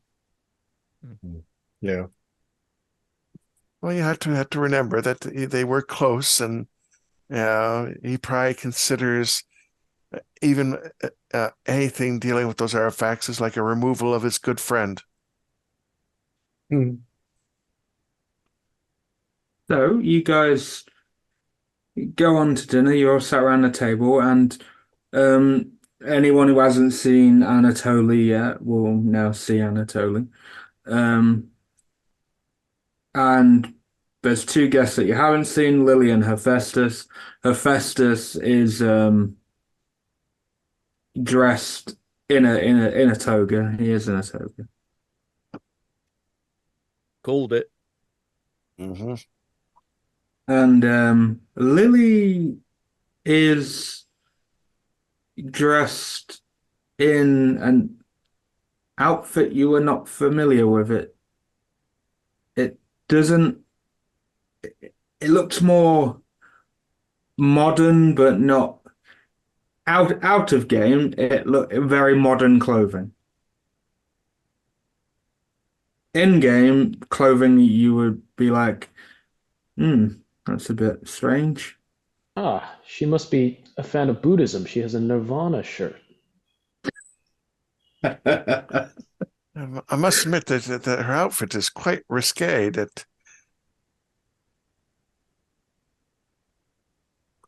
Yeah, she probably her shirt. She probably got rolled up and tied up, and yeah. It's the 20th century.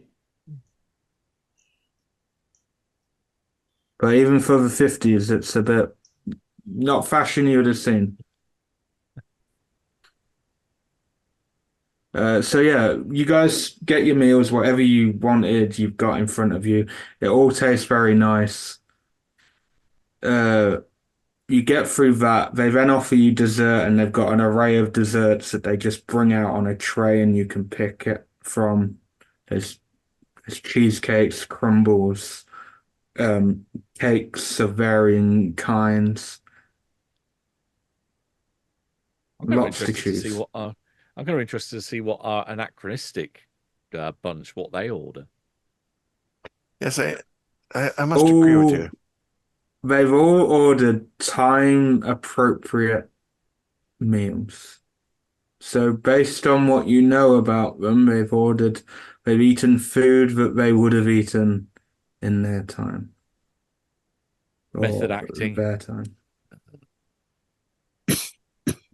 Well, then, being the anthropologist, if I'm making sure that I'm sitting there where I've got access to them as well, with a smile on my face and with proper gestures, I'm like, oh, would you like to try a little bit of this? And I'll try a little bit of that. And, you know, maybe they've never tasted lobster before, and I've never tasted Kung Pao chicken or whatever, whatever they're eating. Anatoly does not share anything. Well, is Anatoly's Russian? Russian. Amira and Adil, the Indian, they will share food there. Anything. Curry or whatever. Yeah. Okay. Lady Pendragon is eating the same stuff that you guys ordered. And same with Faulkner and Lockhurst. Just trying to be friendly and fun. Zhang Chen does not, but what he's eating is very bland compared to everyone else. It's very spiritual-esque Just style of curious, eating. is he vegetarian? He is vegetarian. Well, this is all very interesting. Yeah, Lily eats a lot of fried food. You notice there's a lot of fried food. From Glasgow. Yeah. And after you've eaten, things have been cleared away, and the lights go off. And then when they come back on, a man with a top hat and a cane is stood in the middle of the table. Hello, guests. All my wonderful guests. And you guys. He looks at you five with disdain. I am Professor Charles Monroe. I am your host for the next few days. Some of you are here to pay respects to my dearly parted partner, Professor Philip Bass. May he rest in peace. He was such a dearly beloved man. I will miss him so much. Oh dear God! And he gets on his knees and starts crying. It's like, Bass, why did you leave me? And then he just jumps back up and goes, but some of you are here to steal my work.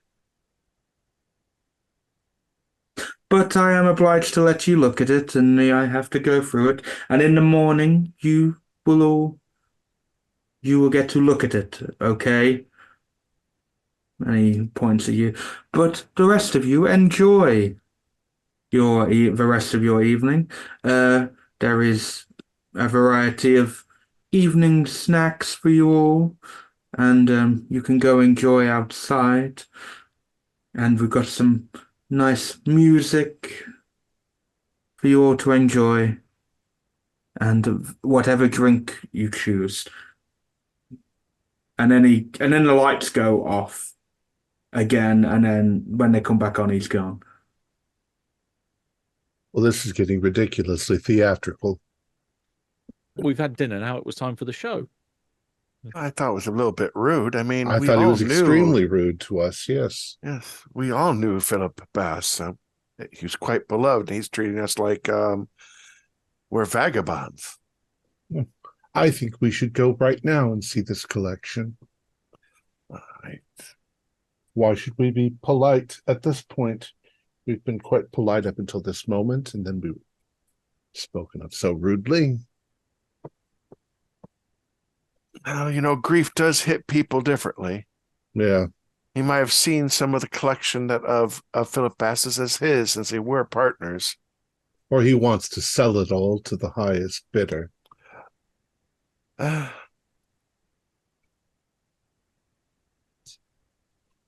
Well, I must So, admit, he does like the dramatic, that's for sure. what are you Ridiculous. five doing? What are you Well, five doing? if we're finished with dinner, then I'll say, let's go find this collection item. Why should I be respectful at this point? I'm not going to take anything, but I don't want to wait until the morning so that he can clear out what he doesn't want us to see. He hasn't I'll already go grab cleared out some. stuff already. I'll go grab notebook, pen, whatever other kind of log. Hey, I think you're correct. Let's take a look at this. you can Excuse us. assume it. You can assume it's in the West Wing because everything else has been in the East Wing. So you assume it's most likely in the West Wing. No. We'll head in that direction.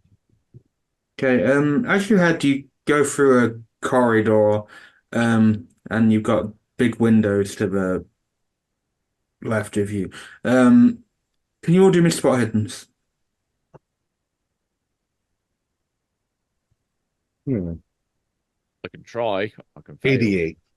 03. I got a, 09. got a hard success. Okay, so the three who succeeded, uh, um, you you look outside and it was a bit odd because you started hearing some noise. It's raining outside now all of a sudden, Odd for which this time of isn't year. odd for Um, and there is the three of you notice there's a man tapping on the window.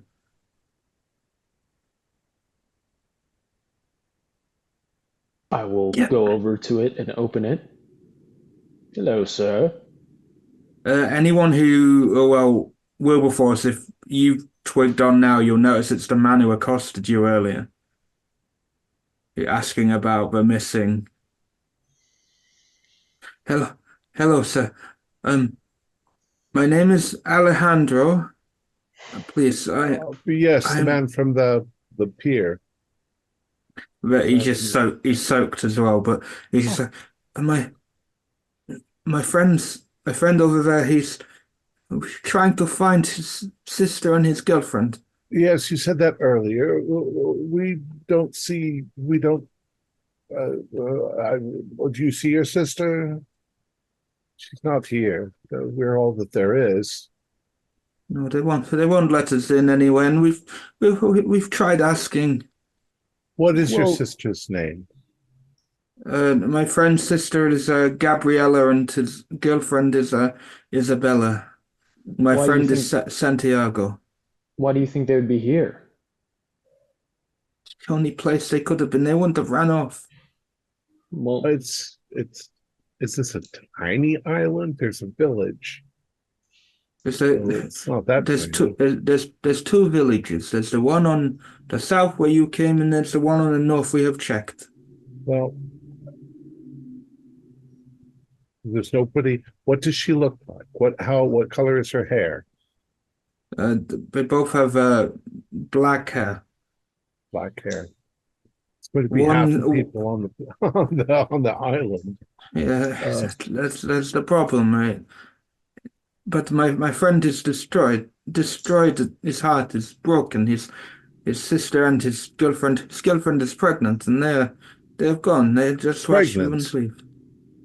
Okay. If we see a woman and a pregnant woman and they have black hair, and we'll ask them if they are Gabriella or Isabella, then we'll be able to help you. But until that time, we haven't seen anyone. Thank you. We want to help. We want to help, but you're the first people to actually acknowledge us around here. Professor, where do you live? Which professor, village? the south one. Right. So we'll go there if we find them. I'll send them home. Yes, we were trying to figure out what happened to Bass, and then we heard he died. He was trying to help us. Well, he passed away. Yes, that's why we're here for his funeral. Then all of a sudden you hit before you ask that questions, then you hear a voice, "Get off this property now!" And then a couple of armed guards with got rifles come over and scoot Santiago and Alejandro away. Please. And you just hear Alejandro, "Please help us." What did Bass die of? He What do can't we hear think? you over What do we think that he died of? there. As from what you were told, he just died of natural causes. Healed over. Just keeled over, yeah. How old was he?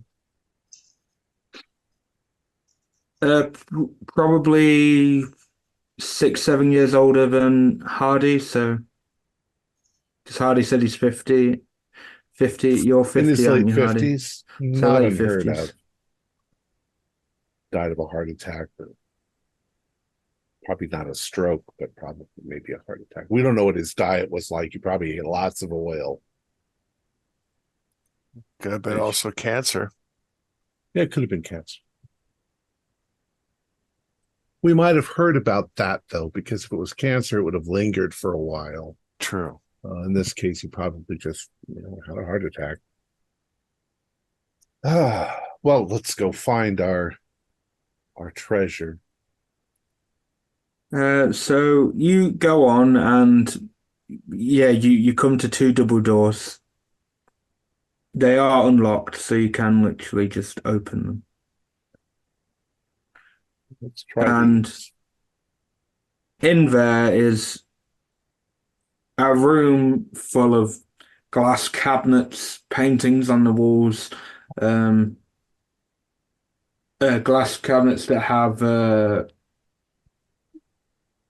lots of different like pottery, rocks, stones, Objects, statues, yeah. objects, Oh.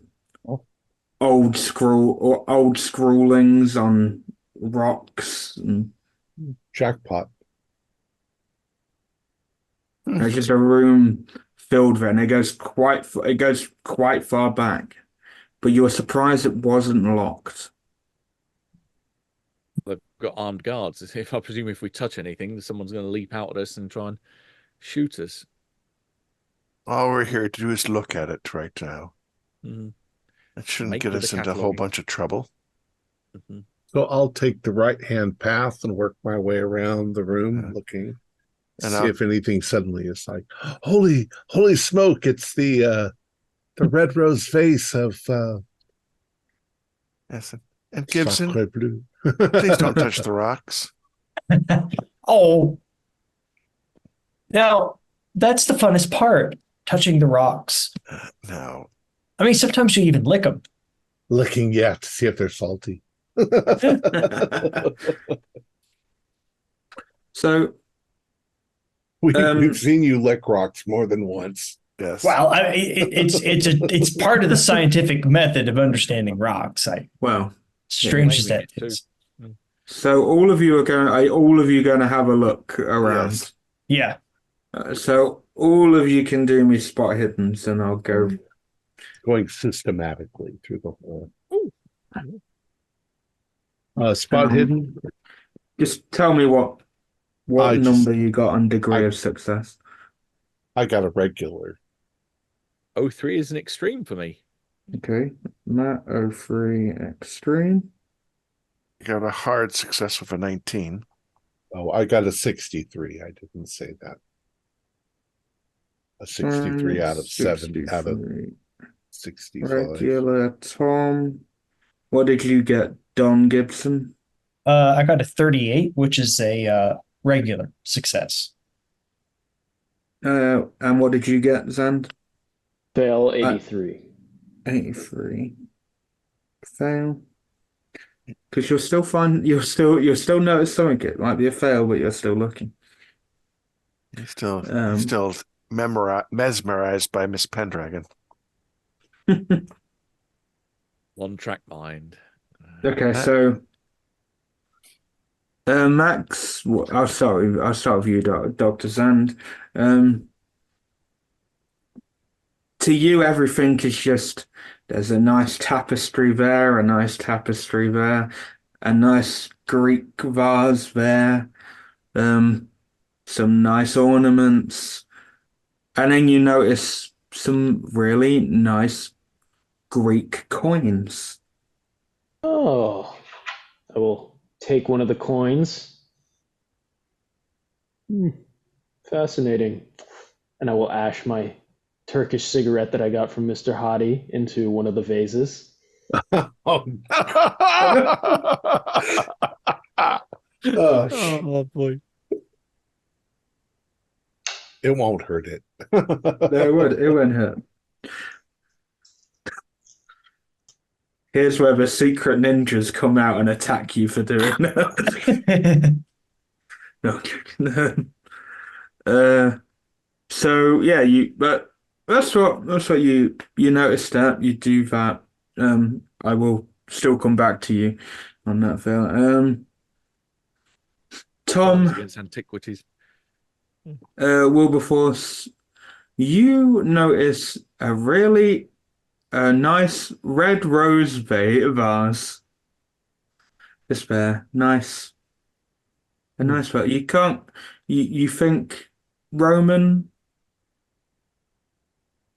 Did I do archaeology to see if You I can had do that? an archaeology, yeah. I got a 26 out of 70, which is a hard. It's the healing. It's a healing vase, as it's referred to. You drop something of value to you in it, and it will heal all your troubles Ailments, and ailments. Yeah, period of time. Ancient Rome. So Ancient Rome. Interesting. Some interesting artifacts. and they're all in pretty good shape. Even the tapestries. That's the one thing you'll all notice. There's no, but they all you're all scholars, so you'll all know if they're from a glance, you'd be able to tell them they all seem legitimate. Does everybody notice, though, that things are really well preserved? Almost like they're new, like they were kept in a box for 1,000 years. They could have been This taken from crypts and stuff like that. possibly this red rose face is in perfect condition. It is quite exquisite. Not sure material. Alabaster, dyed red, or something like that. The red is quite prominent. I mean, it should be faded brown by now, but interesting. Interesting indeed. Gibson, you notice some rocks. Okay. Some really fascinating rocks. These are rocks that you would see in like Peru, that kind of area. So probably like you're probably thinking like Aztec Inca time, but these rocks are from very well preserved. What fascinates you is the little different glow they sort of have, especially because it's quite dark out there with the rain. When you get it in like the perfect angle, there's like got little hue of other colors like blue or green, red. Very fascinating for you. Interesting. Yeah. I'll spend some time rolling them around in the light. Yeah. Everyone was like, do not touch the rocks. Gibson's like, I'm going to touch the rocks no matter what. Touch, touch, touch, touch, touch, touch, touch. Don't worry, Zan's already put ash in a vase, so anything's possible at this point. Back to Zand actually, because I did actually forget to do something that I was meant to get you to do before. Can you do me a con roll for me? I forgot to do it before the meal, so but we'll just say it's occurred now. Oh, I could spend 5, but you know what? I'm not going to. Okay. So was it a fail or then? Yeah. Yes, fail. Okay. So around your neck where Anatoly grabbed you, it's starting to burn. Oh Feels dear. feels like you're on fire almost, just around where his hand got you. It's My very God. I'm gonna look in one of the polished metal things to see if I have marks there. yeah, you've got this handprint mark that's more prominent now. So it's like it's been burnt onto you. Bastard, he must have poisoned me. Oh dear, you something wrong with your neck?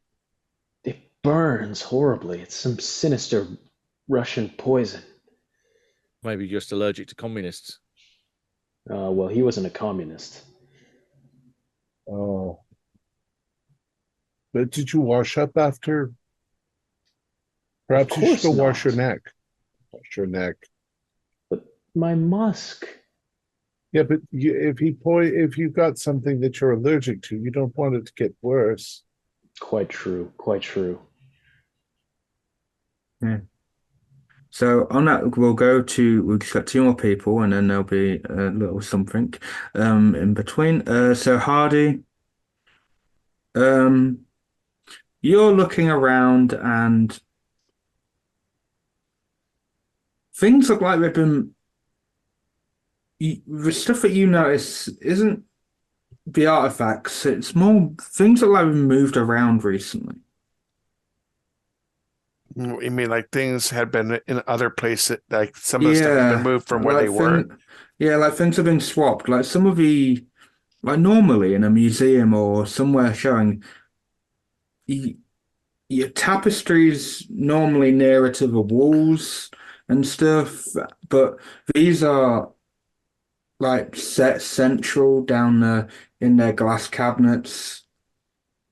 There's like a backing on them and they're strung across there. Normally, in any normal museum, they're normally up against a wall. And some of the paintings, that's where it gets odd. Do you notice that one of the paintings is upside down? So that definitely that was a big signifier that things were moved for you, and then you just started noticing these little details. Someone's been fooling around in here. I mean, that painting is upside down, and you can see that mark on that wall that that vase had been over there because you could tell by the size of the pedestal. You could still see the mark on the floor of the pedestal. Does there Why seem to would be? somebody? Yeah, go ahead. Yeah, why would somebody move it around? Taking a look at it, Experts. get myself moved back a bit. Does there seem to be any rhyme or reason or pattern? No, that's what's odd. Everything seems out of like normally a collector would keep all their things in order, so you'd have all your Roman stuff together, all your Greek stuff together, all your into everything's all mishmashed. Like someone has purposefully just moved it all around. Yeah, it's all unorganized. I mean, uh, gentlemen, when we organize things, we put in their time periods or their significance or maybe to a story. But this is all a mishmash. Like someone Woodward, just moved stuff around. something catches your eye, Woodward, while Hardy's having this thing. Behind, there's like a bookshelf, Mhm. but the books aren't real. They're like printed, like they've like been painted on or something. But that's my major disappointment for this whole trip because I'm looking for books, being an English lit professor. Exactly. There are some books. There's some really old books that you would love to look at, but this has caught your eye. You don't know why it's caught your eye. Well, other than the fact they're painted on books and you could clearly see there's a light behind it. So it's not very heavy, whatever it is, and you sort of move it, and behind there is a sword It's not in a it, stone, but in a stone. oh, I said I was going to go for it. I'm going to try and pull this thing out. And that's where we'll go on our bio break. Ah,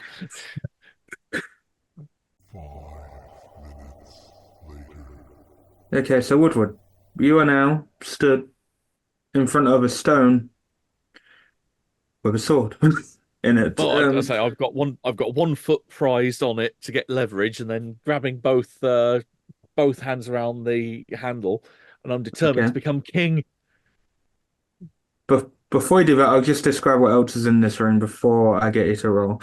Um, there are lots of Arthurian like style paintings telling that, and there's a few books around, and there's some scrolls. This What the hell was that? Is that for effect, or is the king No, suddenly no, no. So something just fell over behind me. Um.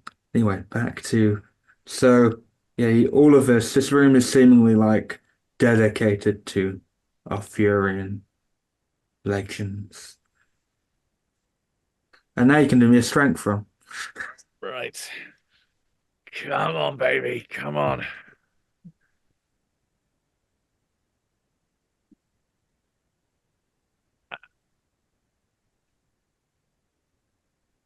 I haven't got enough to burn it all the way down, but I've got enough luck to make it a whatever degree of success you want me to, apart from an extreme. So I'll take a hard for okay. at least an aspect of this. So that will be I rolled 73 and I've got a strength of 50. So that's going to be A to lot get of it down luck. to hard is going to be 25 plus the 13 that I'm shy of. So that's 38. So 53 minus 38. I have 17 luck left. There's your hard. Okay. So you pull on the sword and it does come up, but not all the way. It stops, but you notice that when you pull the handle kind of separates and there's so it's the handle's grown and there's like a little bit in the middle, like a little tube that's it, so My, it's like you've uncovered like a little compartment in the handle when you my pulled. bad. I do actually have enough to get it down to an extreme. My maths is rough. My maths is off. So if an extreme will make it any better, I will have 2 luck left. Okay, if you want to go to two look, it's entirely up to you. But do I feel that this thing is got It, more to it, give? it does have more to give. I will be on 2 luck then. Oh yeah. Okay, yeah, you pull the sword out. Before I explain everything and about the little compartment, did any of you guys follow Woodward? I did not. I'm No, still. I'm just looking around at other stuff. Yeah, if I roll for me, because I was looking around, I don't know if I would have followed him or not. My luck is a 70, so or just do a 50-50. Yeah, let's do it. Let's just do a. I'll do a look roll for. Okay, yeah, we could say that you saw him go into this extra room, All so it's right, up to you if you. I would follow him then because I'm trying to Okay. figure this all out, this whole pattern. I figure maybe that's in there. So you sort of walk in as Woodward is about to pull out the sword. Zand, what about you? I got a 24 on my luck, so sure. I Okay. wasn't really doing anything. I was just Probably more focused on your rash and smoking. So yeah, Oh, that's true. My rash. Yes. so you and Hardy have ended up there, seeing Woodward pull out the sword, um, and then there's a massive bang behind you two as you've been enclosed into this room. Uh-oh. Wilberforce and Gibson, you will also notice because you'll have heard the giant bang. Yeah, I'll move in that direction. Yeah, you'll see that the fake bookcase thing, and yeah, there's like a sealed bit of as two stones have come clashing together. Okay, I can't see through into You the can room. see light because it's very bright for the other three now because light has come out of the stone. Okay. I'll look around and see if I can find like a switch or even try to pull the door apart. Okay, I will come back to you in a minute. I will go to the three in the room. Um, so yeah, you have the sword now, Woodward. Uh, Obviously the handle is broken off a little bit. Um, so there's a little compartment there, and yeah, you feel a bit stronger.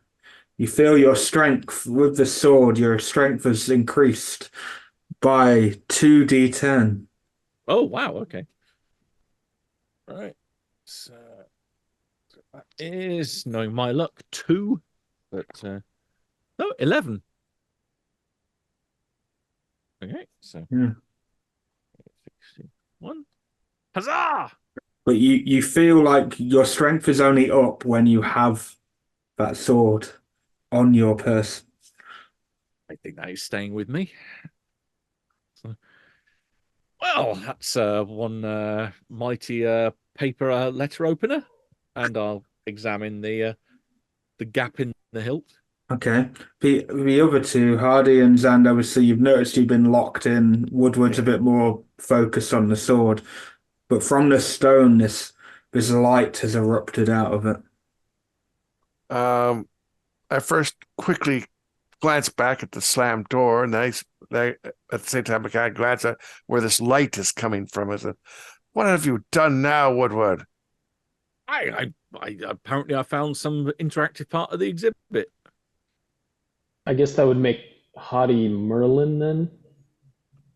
I guess so. What does that make you? Come on, it's got to be Lancelot. Guinevere. Well, I could be Sancho Panza. I didn't know At that least was he part of isn't that Gawain. story. Yeah. I don't think it is. Oh, okay. The Um, Pelennor. Woodward. Looking at that compartment, it looks a bit strange because it looks weird. There seems to be something on in the shape of like a thumbprint almost. In modern terms, in modern terms, it'd be like a thumbprint scanner. I will put my thumb on But where the thumbprint is. and then the sword goes, access denied. Oh, pardon me. What? Swords talk? Yeah, swords don't talk. And I say, hang on a minute. Are you Excalibur? Does it respond? No. Try the thumb again. Access denied. You don't think this has something? I look at Zan. You don't think this has something to do with that Pendragon lady, do you? Oh, I wouldn't know. Why don't you try your hand at it? Yeah. Literally. Or just the thumb. Yeah. All right, I go over there and put my thumb on it. Access denied. Yeah, If you try once more, and fail, I will activate voice authorization. If you fail that, well, we will go into lockdown. Oh, I don't think we should touch it again. one more try. I'll put my No, thumb no, on no. it. I try to stop him. If Zan's Would it- going for it, do a counter. Could I do So- Dex to try to dodge Yeah. around him? Yeah. This is a Would it be Dex versus Dex? Because we're doing a little like, yeah. Laurel Hardy or Yeah, Dex versus Dex. Three Stooges. I mean, I got a regular, but I could push it. I'll push it to a hard. well, I had a hard. So we're just basically playing mime games here, going back and forth. Or does he win because we have a tie? well, it's We a higher dex. yeah, it's whoever for higher Dexes. I have 60. Oh yeah, he has a higher deck, so he gets it. Yeah, you press access denied. Voice authorization activated. Damn it! I hope that isn't taking damn it as a voice code. No, it has not. Well, I guess Well, none of us are king material. Oh, to be fair, we're all American. I guess that's why. Or Not all of us are from America. Speak for yourself. I pulled the thing out. I pulled this thing out of the stone. That means by right laid down by myth, I should be king. Just well, look at only the sword and say, very disappointed in you. Yeah. only a fool would be king for a day. Hang on a minute, Woodward. Do me a luck roll with your 2 luck because With my you just 2 spoke luck. because you just spoke to the sword. God. Lord help us. I saw the 2 on one dice and then I saw the 80 on the other one. So no. Lockdown initiated. Ah, nuts. And this is where Gibson and Wilberforce will see this. The whole of this wing, the windows, bearing in mind metal shutters just come down and block. And like you start hearing this, lockdown is initiated. Well, what has happened? I don't know. Where are the others? I think they're behind this door. I'll walk over. Are you in there? You can hear Wilberforce and Gibson speaking They through can't or can? They can because there's that little gap where you can see, so a little bit of the sound travels. It'll be faint, but they can hear you. I think we may have messed up. Yeah, there's bars on the windows now. But what window? We haven't even got windows in here. What? Everything What windows? closed up. A voice said that there was a lockdown. Yeah, apparently I'm not king. What? Well, what the hell? is he talking He about? pulled a sword out of a rock. I guess he was thinking he was King Arthur. No. It's just more of the puzzle. We have to figure it out. This is crazy. I will look to see if they've got something like the Ark of the Covenant or something in that big room of yours. Well, don't Let's see if touch it. Oh, I can't. I'm stuck in here. Well, let's see if we can get out of this room first. Has to be a way out. I go over the book on the other side. I start checking out where the bookshelf was, see if there's any way of opening that, like a switch. You don't see something there, but you can all give me a spot hidden there. Sure, why not? Well, you three. I'll come to Wilberforce and Gibson in a Nope, minute. I don't see a darn thing. 33 is good. That's I would say 3 away from a hard, but hey, 3 luck seems like it'd be really good right now.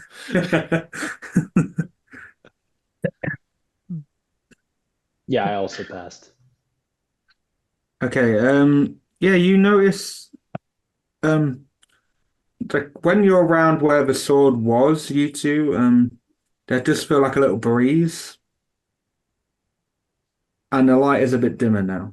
It's not as bright as originally was. Battery's running out. Sort of. Little breeze. coming through. Oh, I'm afraid I've seen this type of thing before. I think what it's asking you to do is put the sword back in, and then it'll open the door. Yeah, I suspect you might be right, Sand. But you know what?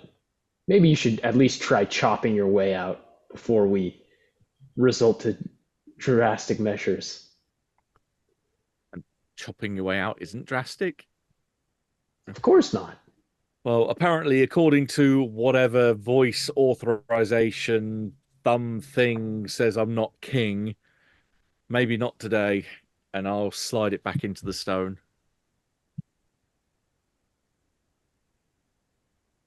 Lockdown lifted, or whatever the fuck you would say after. And then everything comes. And even your so Gibson sees you through there. And you've lost your bonus strength. Oh. Or have you? You know what? I'm gonna let you keep the bonus strength. Hey. Well, yeah. Because of normal strength. And I will give you, because of how low look you are, I will give you 10 more strength on top of that. Oh wow. Right. And I will let you roll a D10 for extra luck because I'm feeling generous. We're gonna die. He's gonna start pulling doorknobs off the doors when he tries to That's open exactly them. what I'm thinking. We're gonna die. I got 10 luck back. Hey. Like Herman Munster. Woodward, have you been lifting? Jeez. My God, look at that 6-pack on him. It was that plate of salami that I had for dinner that's done it. You see, it's okay. Well, the thing is lifted. Whatever you did, you fixed it. All of a sudden, the two big doors come open as you just say, "You idiots! What are you doing in here? I said in the morning." And I'll sort of wave my big strong fist at him and go, "Wow, I have got some muscles." And it's Monroe. He's in like a flamboyant dressing gown. Well, we were not invited here by you. We were invited by Bass, and you were quite rude to us. So we're going to do whatever we want. Yes, why wouldn't I be rude? You are coming here to take away my artifacts. No, we're coming to catalogue them. You're the one that thinks we're coming here to steal stuff. That's where you're going to, aren't you? I know what you're all like. You're all the same. Take. Perhaps we are now. As far as I'm concerned, I would be extremely selective about anything we take. I understand that you are very connected to your friend. And yes, but he's irrational. Why would we expect for you to be able to curate such a collection the way you're acting? Well, I am rearranging things at the minute, and you shouldn't be touching things. You're not meant to. Looks at Woodward. Hey, that was an open invitation to become king. What can I say? Yes, but you are messing with things you don't understand, and the more you dig, the more I will have to get you removed from my manor. You might be here to catalogue here, but the manor is mine, so I can get you removed if I deem necessary. We are here under the legal commands of a dead man whose property this was. You don't have shit rights, buddy.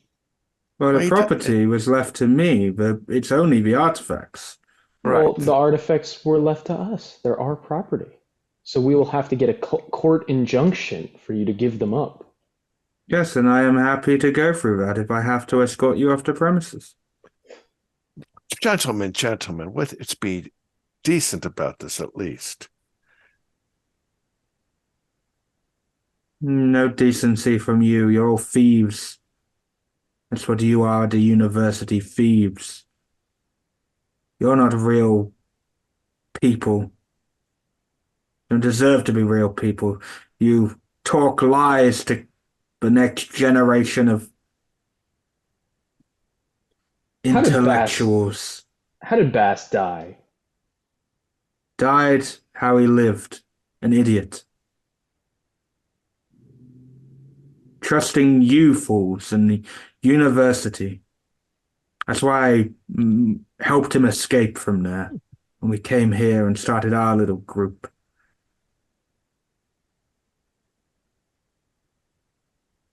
You fools. I think I'm going to try something a little bit daring. Where are we in relation to that sword and that stone right now? You're pretty much still there because he came barging straight towards you guys rather than you go to him. Got it, and he stormed in. Yeah, he stormed in. I'll pull the sword out again. There's no one else with him, but you'd assume there's probably guards outside that door. That's good. I'll pull the sword out again. Lock him in here with us. Okay. You pull the sword. I need you to do me a strength roll. With my improved strength, Yes. This is good. Hang on. But because you pulled it out once, you won't need as high a success. Could I push it? Maybe do myself an injury if I put if I mess it up. What? Sorry, what success did you get?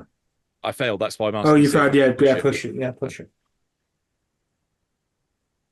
That's better. It's only a regular, but it's still better That's than fine. better than a fail. That's fine. You know, you pull it. You've already got it out once. The others would have to get an extreme, but because you've pulled it out once, you can pull it out. And you pull it out again, and this time nothing happens. I'm hoping that does that. Yeah, but that's still. I'm going to keep touching it until lockdown happens. Access denied. Access denied. Access denied. Voice authorization activated. Lockdown initiated. There we go. I'm just going to wave it in his direction and says, "Okay, buddy, just answer some goddamn questions and give us some info now that you're stuck in here with us." Authorization code Monroe. Lift lockdown. Lockdown lifted. I hope someone took a note of that.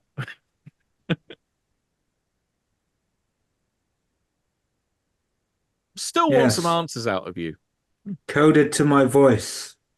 See, you're intellectuals, but you would never understand the technology that we have here. We've gone beyond your university. We've expanded our knowledge and our horizons and managed to further our technological advances and our knowledge of everything. Look at the guests that I get here. People who like to do method acting and costume drama and just having a lot of fancy trickery that could be put on stage as a good illusionist. Idiots. Idiots, all of you. Now go to your rooms and we can come back in the morning and I will discuss more with you.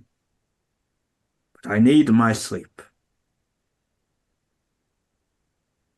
Why don't you should chop this man's arm off. He's being rather rude. I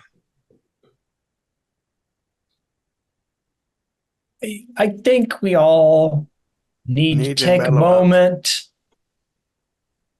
go to our rooms, sleep it off, come back tomorrow.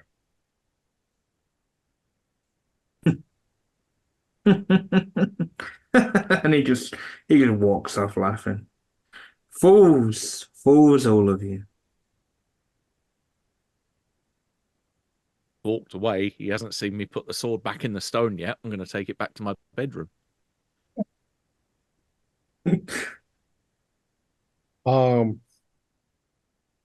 I'm just going to keep looking around the room. Is there anything interesting I find?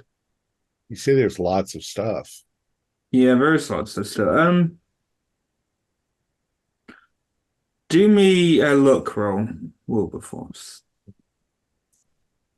I have 55 luck. And I rolled a 004. Okay. Best roll of the night. So you do find something interesting. Over everything, you find something on it's on like how to Sorry, I'm trying to get my words out now. My words have gone from my brain. Just bear with me 2 seconds. It's on, and I'm also trying to not give something away. So I'm trying to think of the right words to say. Let me just go back to everyone else and I'll message you because it might be better Okay. for me to message you. Obviously, it causes aphasia. Yeah, it causes a moment where you're suddenly, Can't speak. yeah, no, the words left my brain. He texted me. Oh my goodness! Look at Okay, this here. so is everyone going back to their rooms? Obviously, Elias has been looking around, so he won't go straight back to his room. I'm also gonna take the vase and just scrape all the coins into the vase. Just be like, take that, Monroe. Well, what do you what do you know what the value of them is or what they're from? Well, Greek, I'm not. Roman, I'm not planning on stealing them. I'm just planning on counting giving them them? back, giving them to the university as artifacts. Well, depending on the coins, some Roman coins are so plentiful that they're worthless. But interesting. Hmm.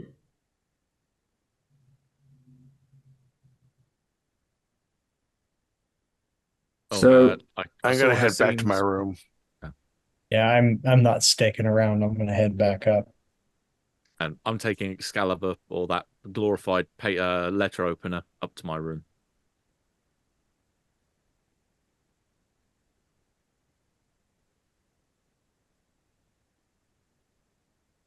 okay. How It's late a, is it at this time point? uh, you spent a while in there, so it's probably like midnight at this point. Before I head straight So to my room, I'm gonna see if there's anybody else up, any of the guests that are up. I'm going to take it with me Okay. and study it. Yeah, there is more to that, but yeah, I thought I just messaged you because I didn't know how to. I wanted to, yeah. Because if I'd said it out loud, I would have said other things about it, so I didn't want to. Because my brain would have wanted to say it. So you've taken it with you. Hardy, you're seeing if other guests are awake. Yeah. Gibson, I'm just gonna call it a night. okay. Woodward, As I say, I'm taking Excalibur back to my room. okay. Zand,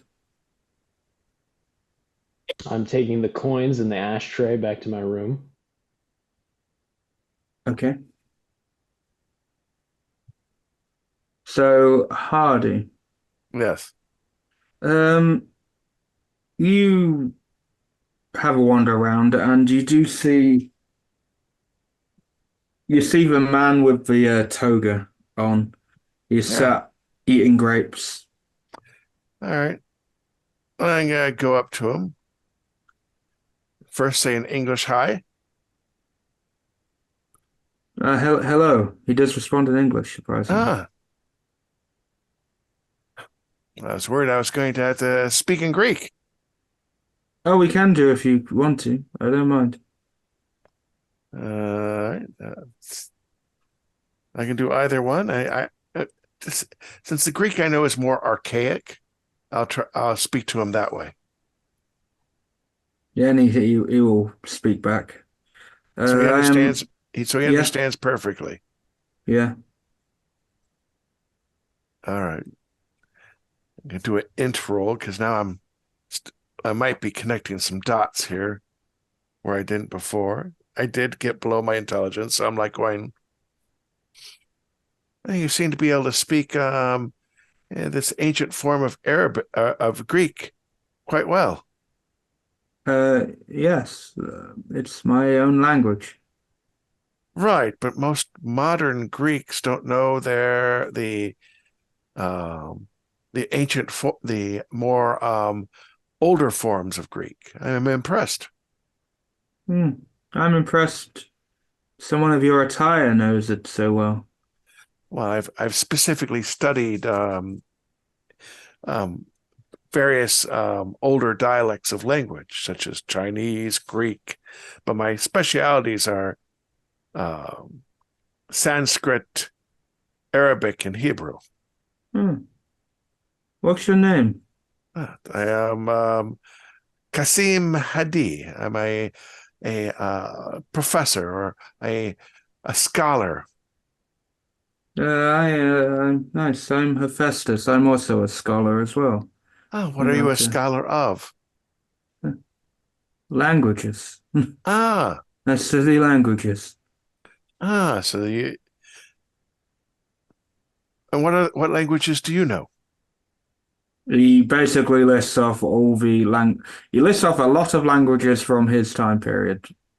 Which would be some of the same ones I do. Yes, exactly. So we start going back and forth, and it's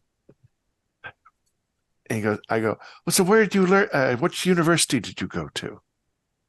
The university I've come to learn this term. I didn't. I taught myself. Ah, a true genius, self-taught. Yes, and then I served some unsavory people, an Ah, emperor or two. Hmm, who an knows? emperor. It's been a while. Would you like a grape? Ah, not particularly. I'm kind of stuck from the meal we had, but you enjoy yourself. Yes. Do you Um, do you mind if I smoke? no, go ahead, go ahead. I've Thanks. come to terms with the fact that you people smoke. Well, I'm a firm believer that each culture has its own vices. Yes. Can you do me a look roll, Hardy? Sure. 22 out of 70. Hmm. I'll let you in on a little secret, Hardy. Things are not what it seems here. You seem like an intelligent fellow. Yes, I'm I'm starting to notice that. Realized that when I was talking to that interesting Chinese man, the dialect he knew was a bit older too. yes, well, all I would say is don't touch any of us. I don't plan to. Plus, it's rude to touch people without their permission.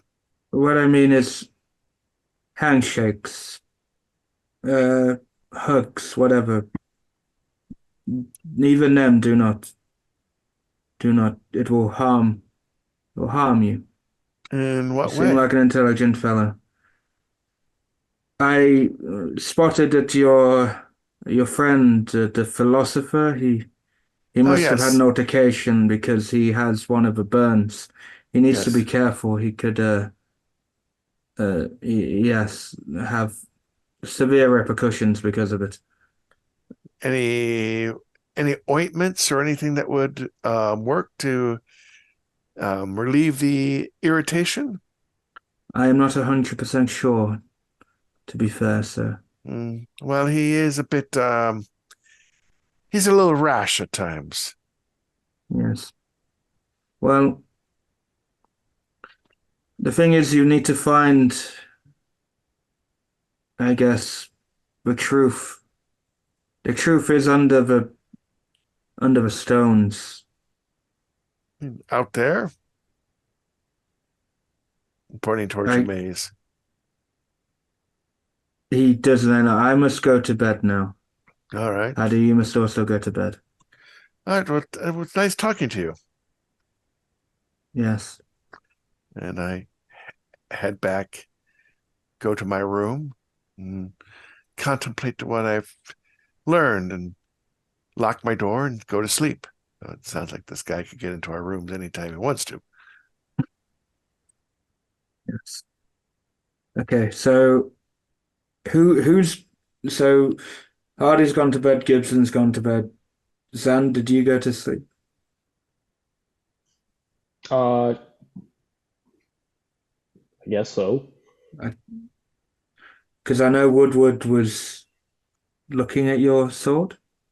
I'm going to play around with it a bit. I'm going to, with my newfound strength, going to try and practice a little bit with it, even though I have just basic, the base level of fighting sword. Okay. I assume you'll probably just pass out. Wilberforce, still, What's that? it's used Okay, to you cut out for a second there for me. Sorry, yeah. That scroll Mhm. is used to enhance another's life, obviously, is what you get out of that. Yeah, like You get that. a kind of is it kind of a resurrection spell or a healing spell? You're not quite sure how it works because some of the language used is a little bit. What language is it? It's it's written. It's actually written in English, but how it's worded is very weird, and some letters are missing. So does it look like Chaucer English or Yeah, somewhere between Chaucer English and. oh, odd? But yeah, you I can't. I I'm going to make an attempt to read it and decipher it. I'm not particularly tired at the moment. I took a nap this afternoon. Um, so I'll spend a couple of hours. Okay. I might copy it over. I probably have pad and paper and Yeah. Do me a power roll for me.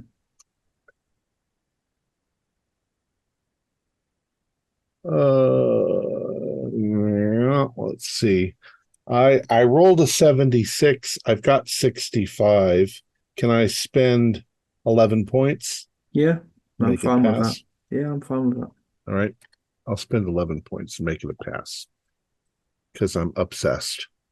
Uh, so through your obsession and your perseverance through this, you realize that to do this,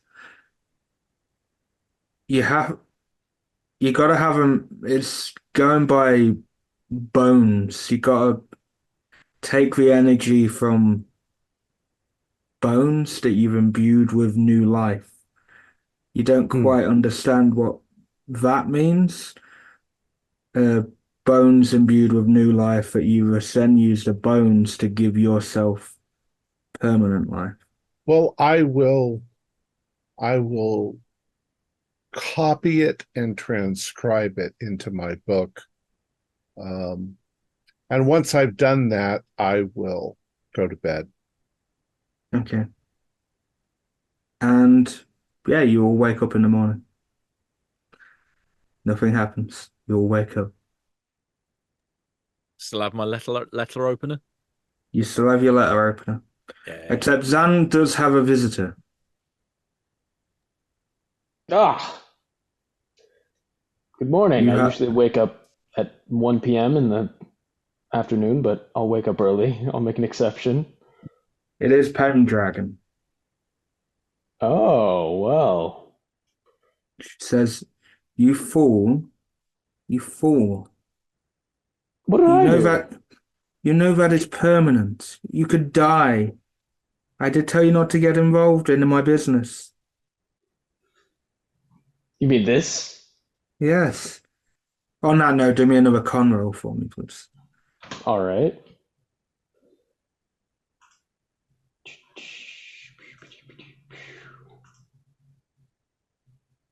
Okay, that's a pass. Okay, yeah. No, it's still about the same. It still burns, but you managed to sleep through it, so it's not too bad. I don't know. I don't feel too bad. It's just Yeah, that damn Russian probably poisoned me with some Soviet assassin powder or something. I wouldn't say that, but you're not on the wrong tracks. You're on the correct. I No, I've got my own business here. You deal with. You got to deal with this yourself. You five should just go. Go while you can. and miss out on your company? Smooth. I must go and have breakfast now. Well, before you go, I have to ask, are you aware of the sword? Is it yours? She looks at you and says, "Where's the sword?" Well, Mr. Woodward has it. She darts out of your room, and Woodward, you hear a knock on your door. Hang on a second. Hang on. I'll get a robe or something vaguely to make me look decent, and then stagger over to the door. Hello, hello.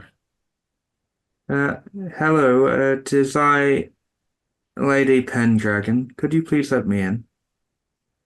Oh, that's normally turn around for the books. I thought it was the gentleman that usually came to the ladies' room, and I'll scoot back and allow her inside. I hear you have the sword. The sword. It's got the definite article on it, is it? Please, could I have that sword? It is mine, and I have been looking for it. Well, there's an easy way to prove if it is yours, and I'll wander over to it and reveal the thumbprint. Do you want to put your thumb? I think it's your thumb or some digit on this. Yes. Access granted. Lady Apparently Penelope it is. Pendragon. Apparently you're the Queen Yes. of England rather than me getting to be king. Oh well. No, it's my father's doing. My father is Professor Philip Bass. His real name is Philip Pendragon. Hence the like of Avalon and all the other references around here then. Yes, I would have thought most of you would have caught on at some point. I don't think Dr. Zan did. He's a bit too far up his own arse to care. He is a philosophy professor, you gotta give him that. He is, I have a sweet spot for the idiots. But, yes. I will make a not kind of taking the piss, but actually do a kind of bow in front of the evident lady and say this obviously is yours. He curtsies back to you. This is in jest almost. Should I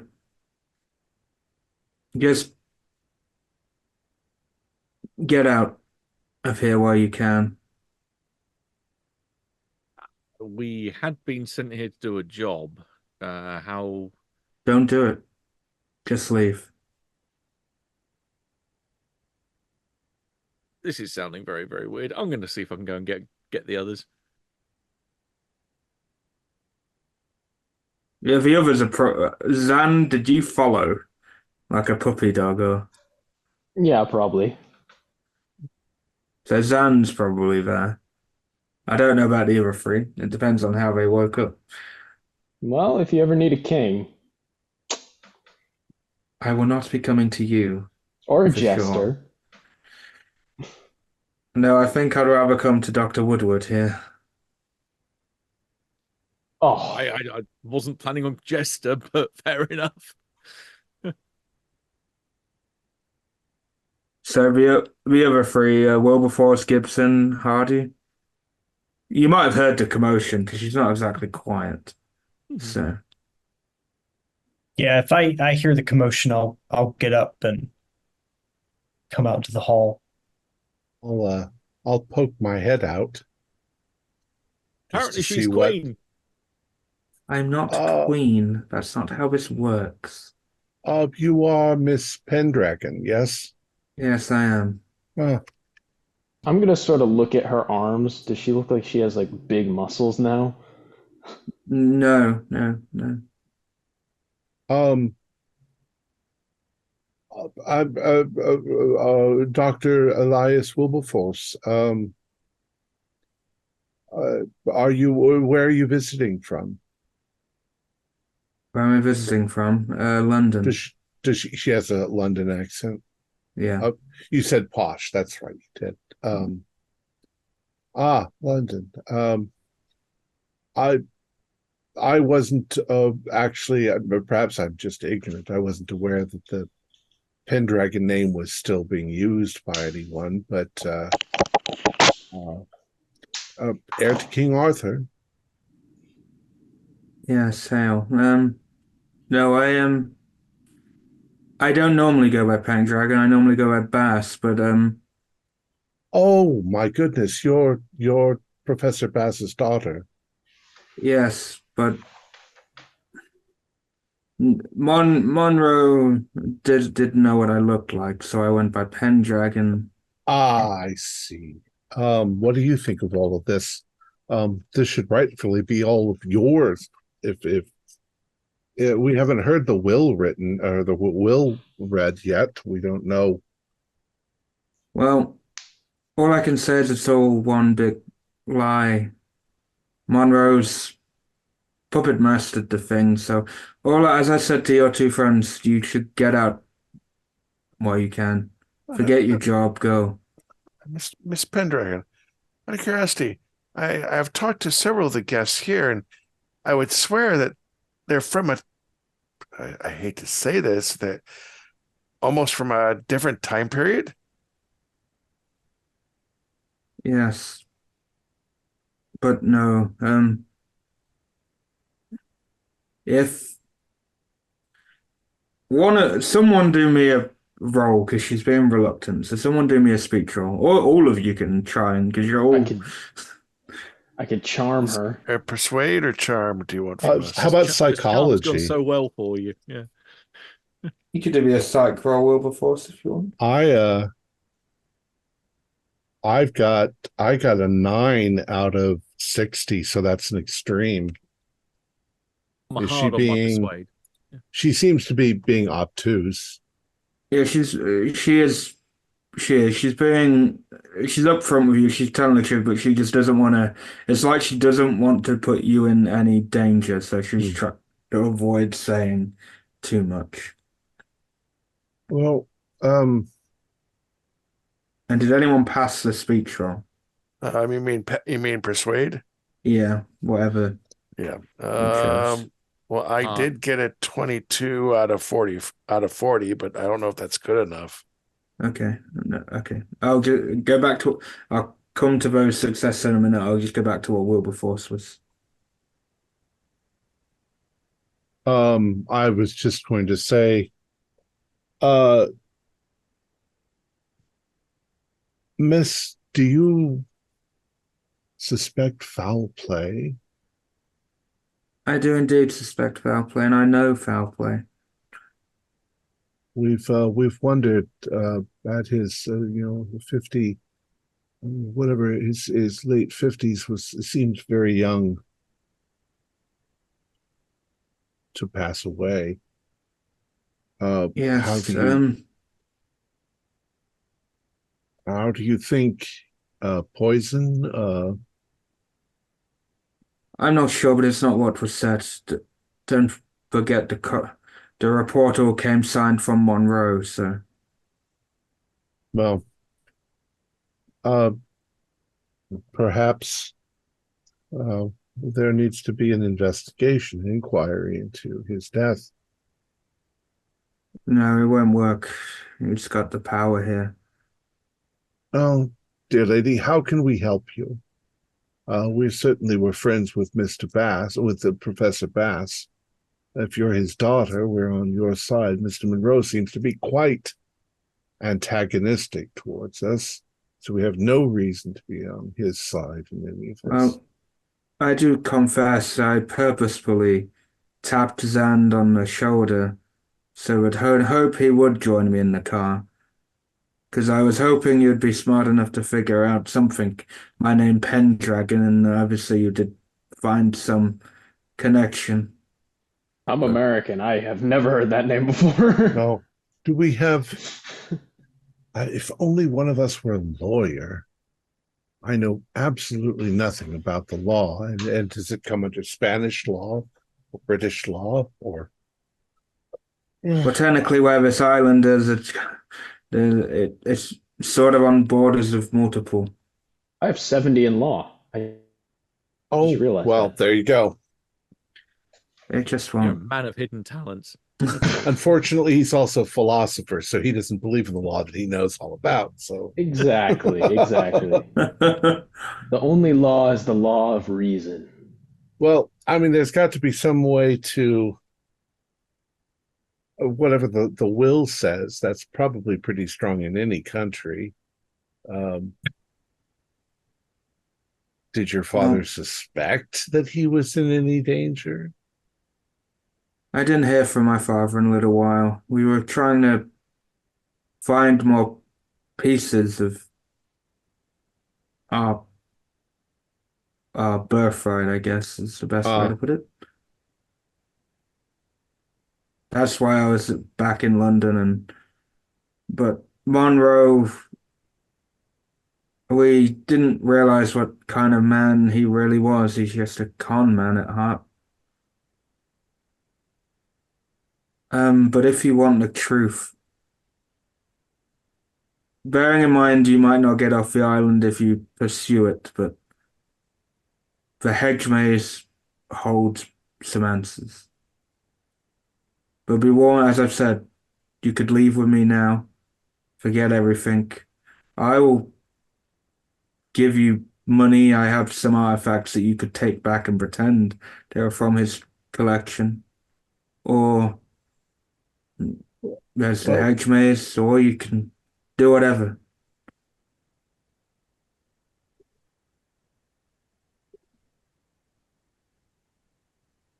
uh, I'm I'm quite at a loss. What danger are we under? She she's very reluctant to speak. And it's more so evident that she's reluctant because there are now footsteps coming up the stairs. So just I'm I'm going to move myself to attempt to delay the footsteps if I hear them. okay. Give them a chance to talk. Do me a luck roll because it's Alvaro coming up, but if you want to distract him for a little bit, I Yeah, just want to I look. got 23 out of 70, so I'm going to. I was just looking for you. I was wondering if you could Oh, show me the kitchen. okay, yeah, he takes Have it. you that way. All right. So hopefully I bought them a few more moments to find something out. Yeah, do me a persuade. You're talking the most at the minute, Wilberforce, so do me a persuade roll or a speech roll that you'd think would be. It's probably persuade is the only one that would fit for you.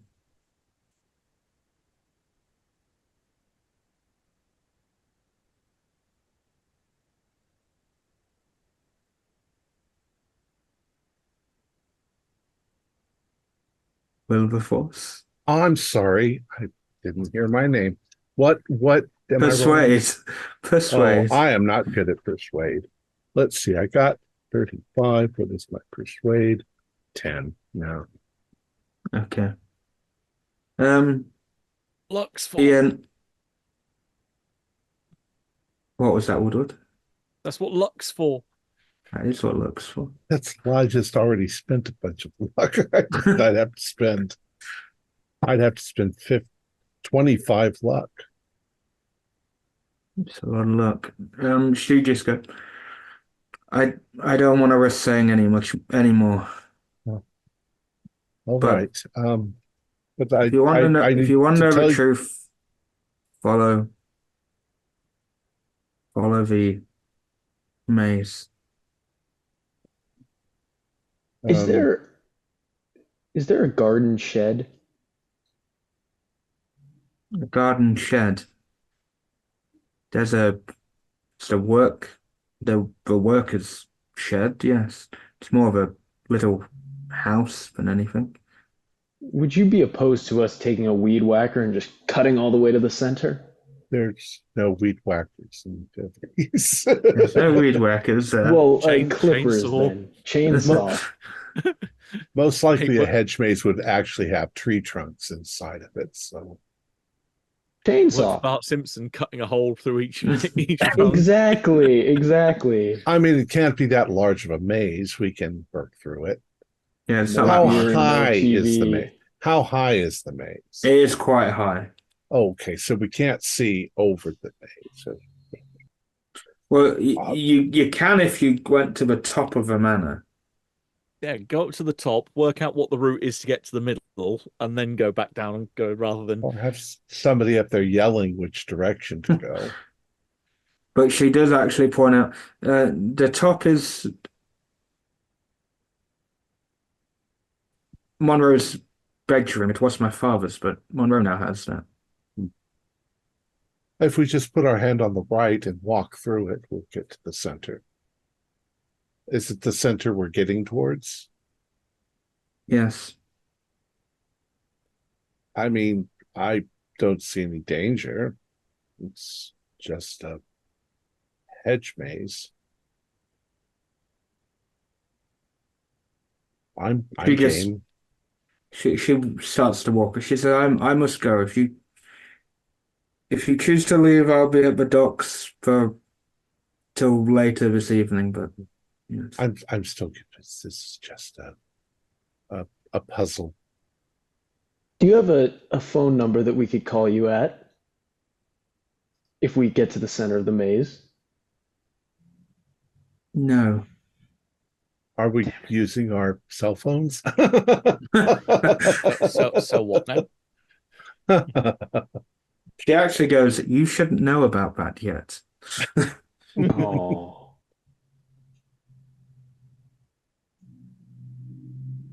Okay.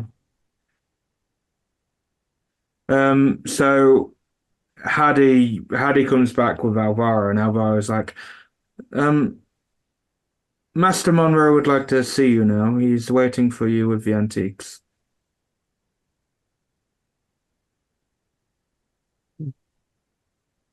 I must go and see to the other guests, but yes. I'm sure you can take your time. I'm sure he can't get any more angry than he already is, so.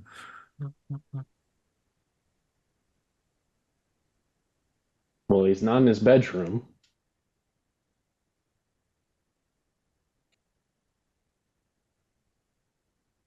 But yeah, what are you doing?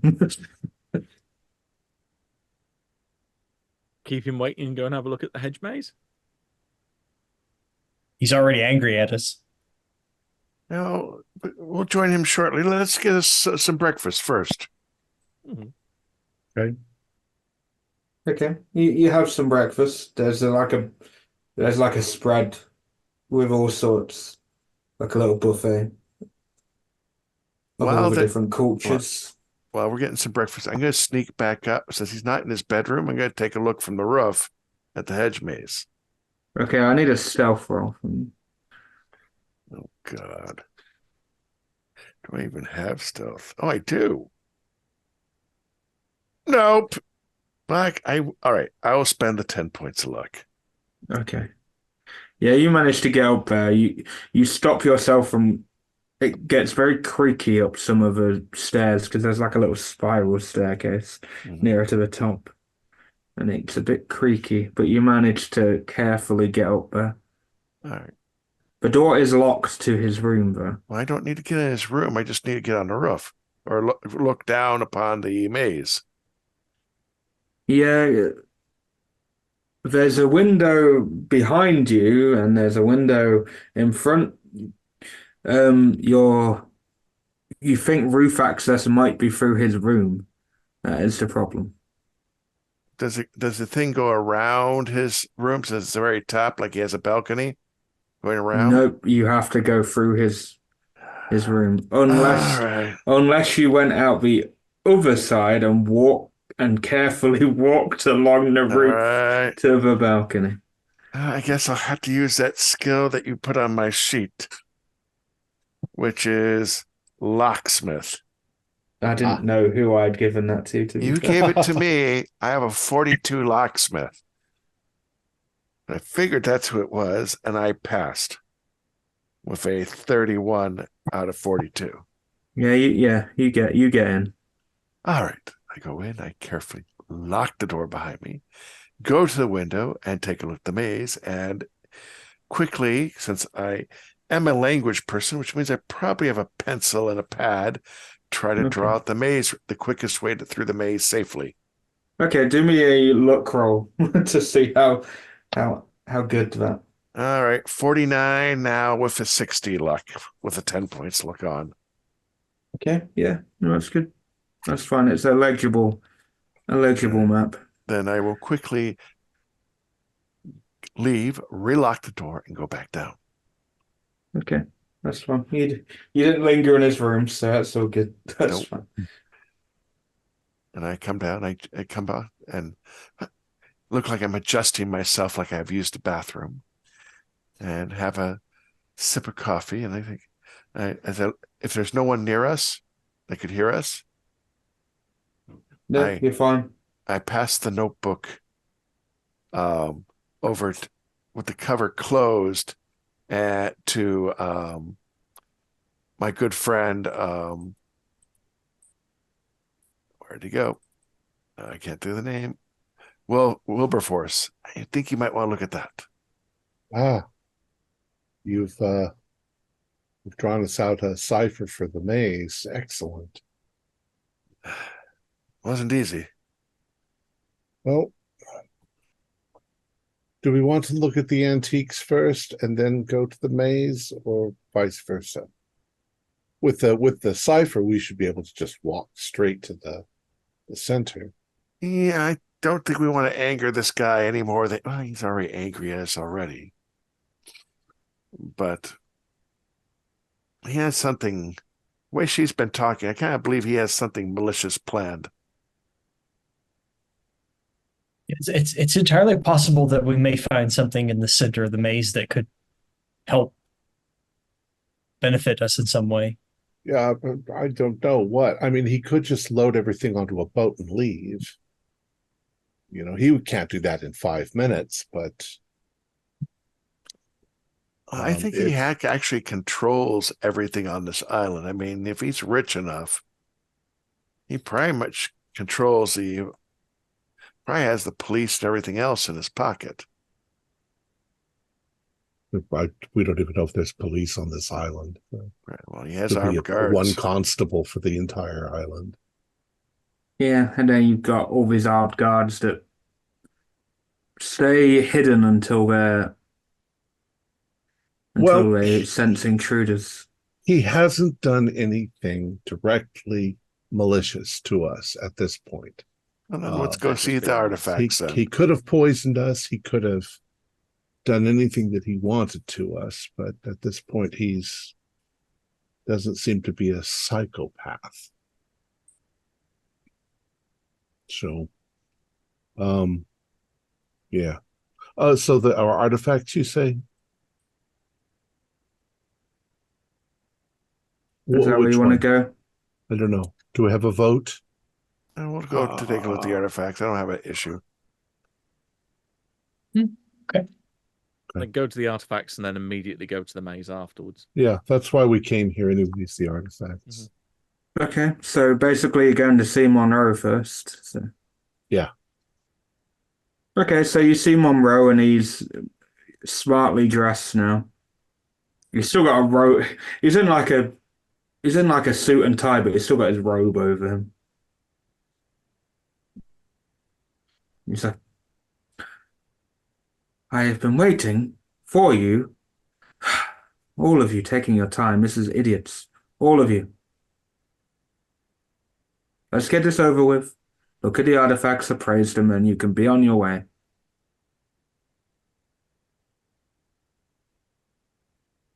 It seems a lot calmer than last night.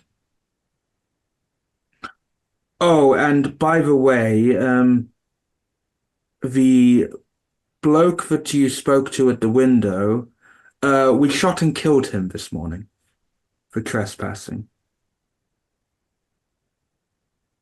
It seems Just a bit to, harsh. Point out. Harsh. Private property, laws state for us anyway. That's, for all we knew, he had a gun on him. who's coming to harm us. We don't know where his friend went, but just be careful. They are dangerous vagabonds.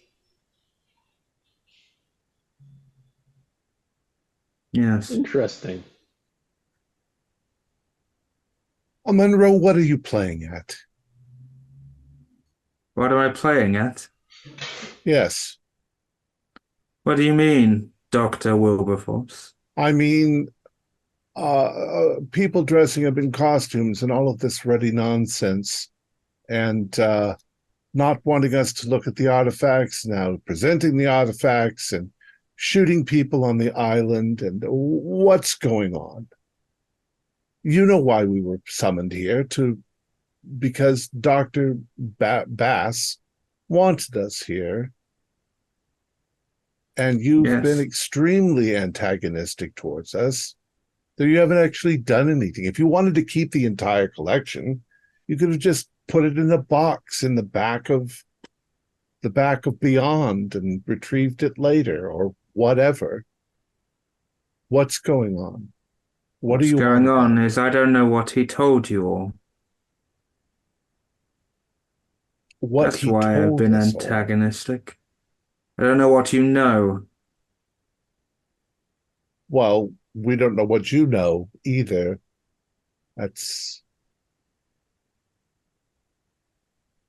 What are you trying to tell us? I mean, be upfront. We're here for a specific reason. We're not here to take the island away from you or rob you.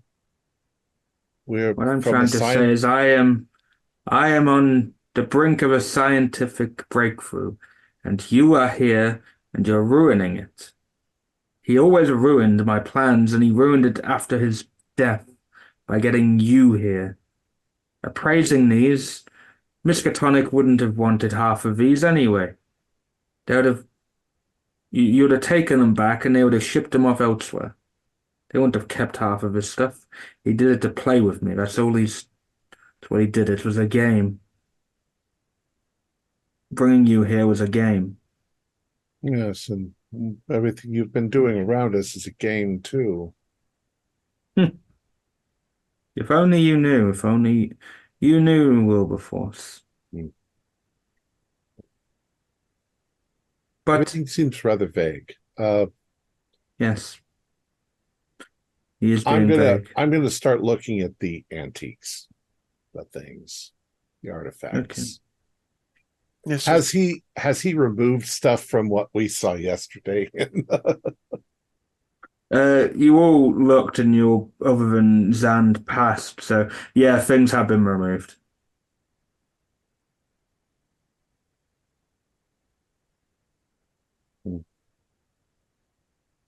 Specific things have been removed.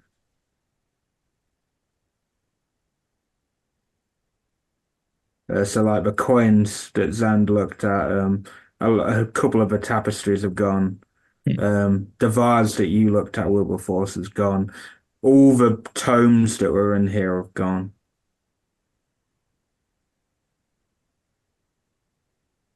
Yeah. Seems like you've stashed away a bunch of stuff already. What made you say that? This is the complete collection. You know, we were in that room last night. We saw quite a bit of things. Where's the rose vase? The rose vase. What rose vase? Yeah, what rose vase? Mm-hmm. Yeah, I think we've been insulted enough. Yes, you insult me by being here.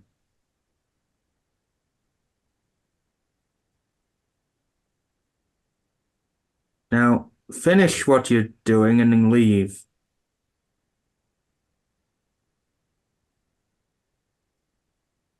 I'm still going around the room, taking a look at it. Yeah. Is there anything here that I believe the university would want? Everything that you would have deemed worthy for the uni, he has removed. All right, so anything that they would be interested in, he has already removed. Yeah. Except for the coins and the vase that Zan took. Remember, he took that back to the room, the ashtray and the coins. Yeah.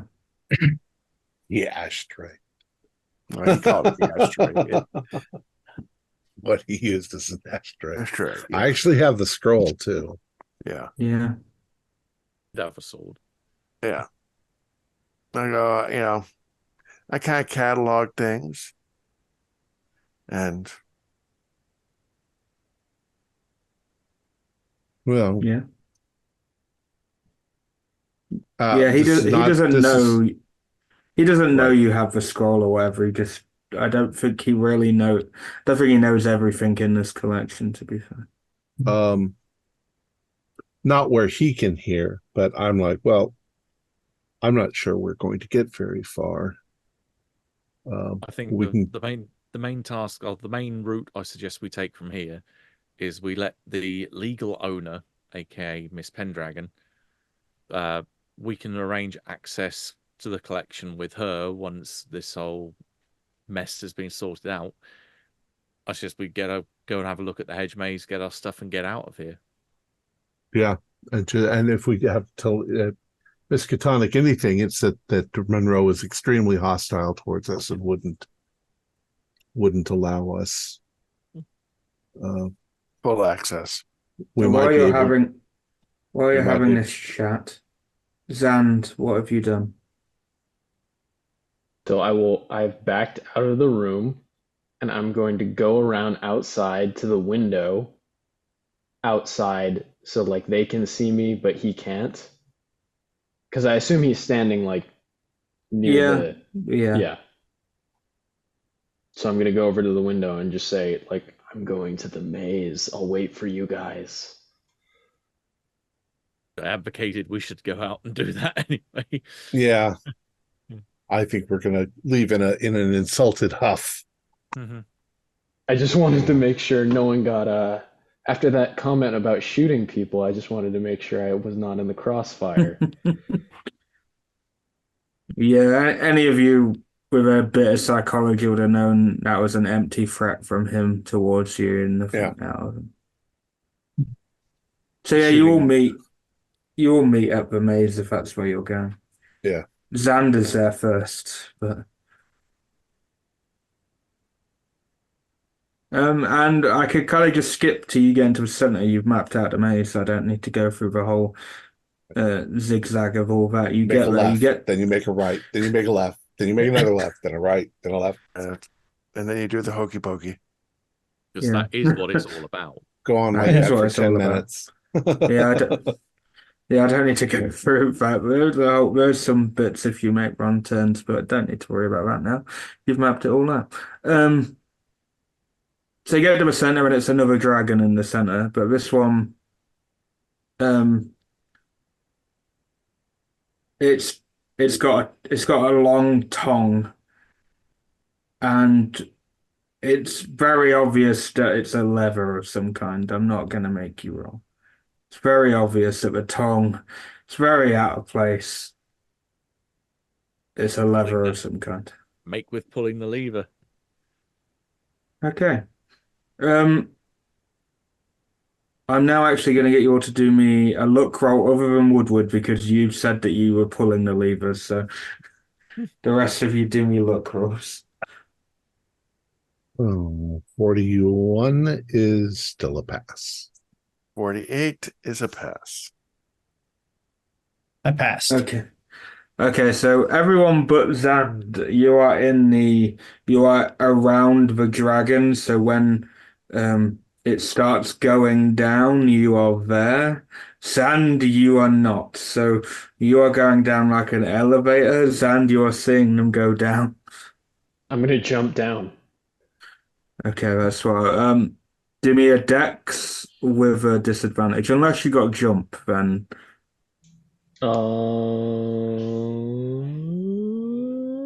Nope.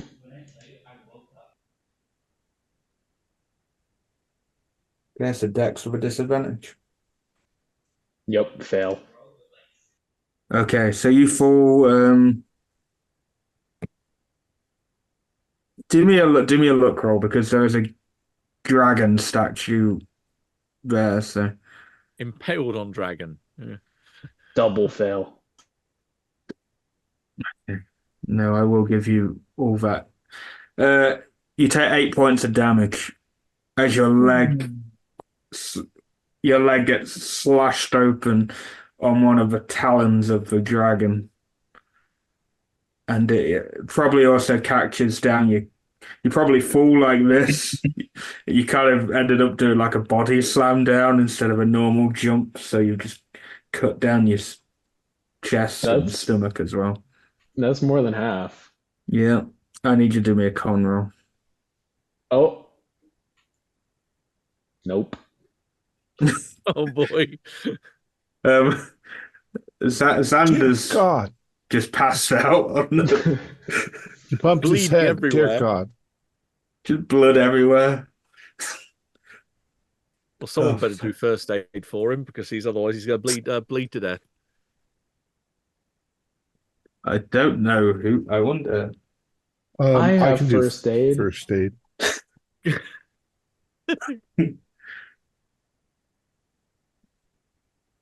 Got a 19 on first aid. Okay, yeah. My first aid is it's 30. So do I get any more if I get a hard? Only 1 point. Okay, this is 1 point back. And he stops bleeding. Yeah. And I'm just gonna, for sake of it, you're back up in consciousness from it. Just so you're probably weak, so someone might have to help you walk for a little bit. So this elevator reaches the bottom, and now there's a giant corridor, and at the end of it, there is a door. For the sake of it, you walk down there, nothing happens, you get to the door. Who goes first is the real. If no one's stopping me, I was the one that pulled the lever. I will march intently towards this thing. Okay, you go in. Right. So you go in first. I'm just gonna explain everything in this room first, just the brevity of things. So you enter, and as soon as you enter, you hear a lot of like beeping noises, like in modern terms, like heart rate monitors, things like that. But you see lots of tubes moving around. There's like a blue hue to the room. To the right, there's some cages. To the left, there's this like pit thing, and there's lots of like oh fuck, surgery tables that you get have surgery on. And there's bones attached to them, and there's like wires hooked up to the bones. And then also in that area around, there's like tubes, and there's seemingly humans in those tubes. And there was like liquid in them. And there's a massive computer directly in front of you as well. There's just a lot. There's a lot. There's a lot in here. And you can all do me sanity rolls because there's a lot, and Weird tech. yeah. Fail. Yeah, also fail. Fail. If you passed a D4, if you failed a D10.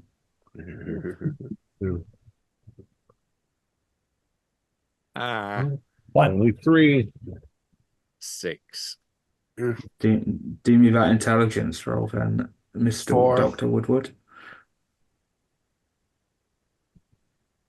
My int. I rolled 76 and I've got 70 int.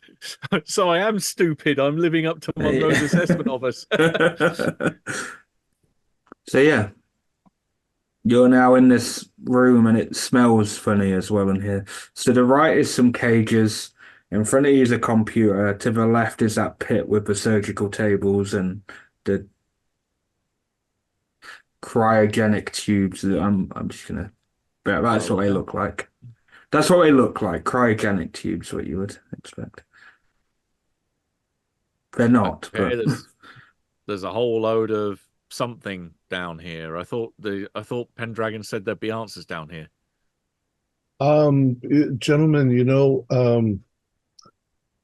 I found a scroll, and it took me a while to figure it out. It's in pretty archaic English, but it kept talking about the ability to revivify a person, a restoration sort of thing, and it talks a lot about bones. And I'll point to the bones that are hanging around. And I wasn't sure if it was talking about human sacrifices, but there's these people in the tubes.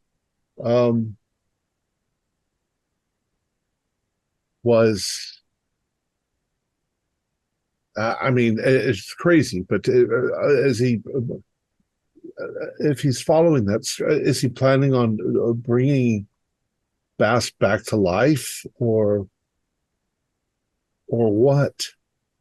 I mean, now as I'm saying this and looking around, does any of this make any sense? I will point out the bones aren't. You'll just clarify. The bones aren't hanging. They're actually on the surgical tables, and there's wires hooked up to the bones. Well, Is it one set of bones or multiple Several people? sets of bones.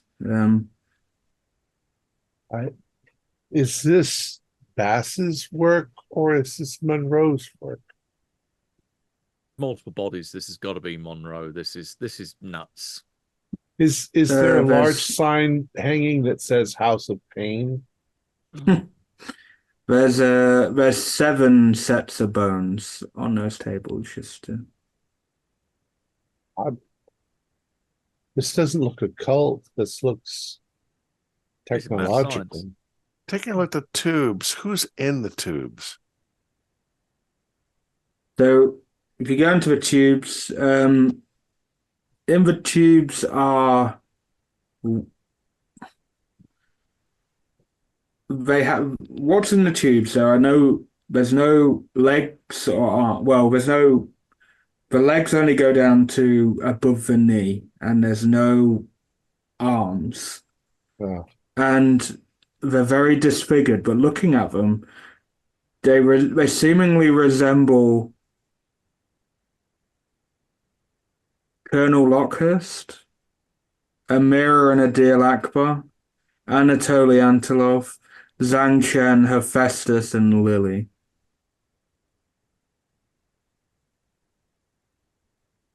What in the world? I'm confused. I was expecting Gabriella and Isabella. Maybe we should just try messing with that complex equipment over there until something happens. Well, on that note of Gabriella and... Did you say their names out loud? Wilberforce? Yeah, I said I was expecting Gabriella and Isabella. You then hear a voice saying... you don't hear... You hear very sound coming from the cages to the right. Help, over here. Over here. I'll go with the cages. And in the cages, you see a lot of dead bodies. In one cage, there's a few dead bodies, dead children in there, and Good God. Any living children you see, they're heavily disfigured, and there's lots of holes in them, like they've had things prodded in them. And you see Gabriella, you'd assume she speaks. She's got like a massive burn on her face, and there's hole marks where tubes have just been jammed into her at some point. Get these girls out of here. Get them to the authorities and get them to raid this place. We need to smash this place. And get to Miss Pendragon and get off this island. And Then you all start to hear a scuttling noise. Make with the hurrying up.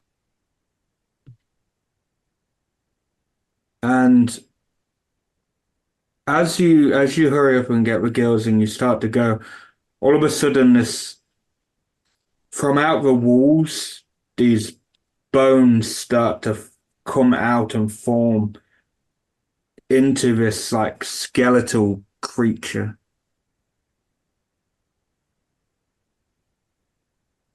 And that's a sanity roll. I was going to say, I'm waiting for those two Yeah, words. I was waiting for the sanity roll. Oh, I'm fine on that. Only 11. Passed. Just barely.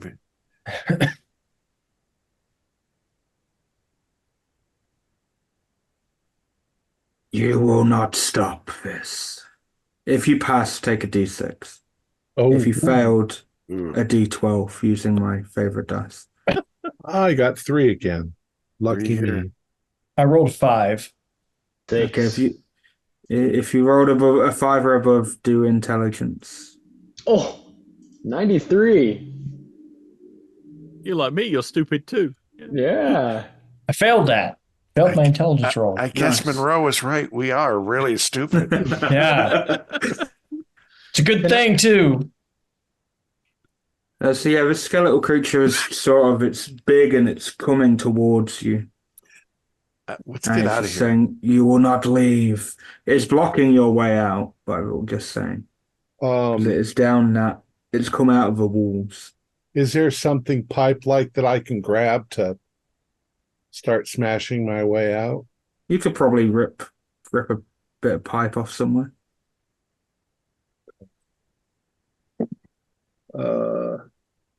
Well, I got a 43 to do my ripping, and I've got a 45 strength, so Okay. Yeah, you get something off. I'm going to start swinging it good and hard. Like, While he's Okay. doing that, I'm going to take the wires off the bones that are on the table if they're not part of the beast. Okay. And I will assist Dr. Hadi by doing a The Thing impression with my flask of absinthe on the computer.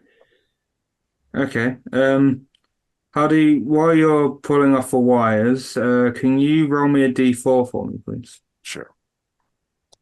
1. Okay, so you're gonna get through this quite quickly because it's only gonna take you a round to rapidly do this.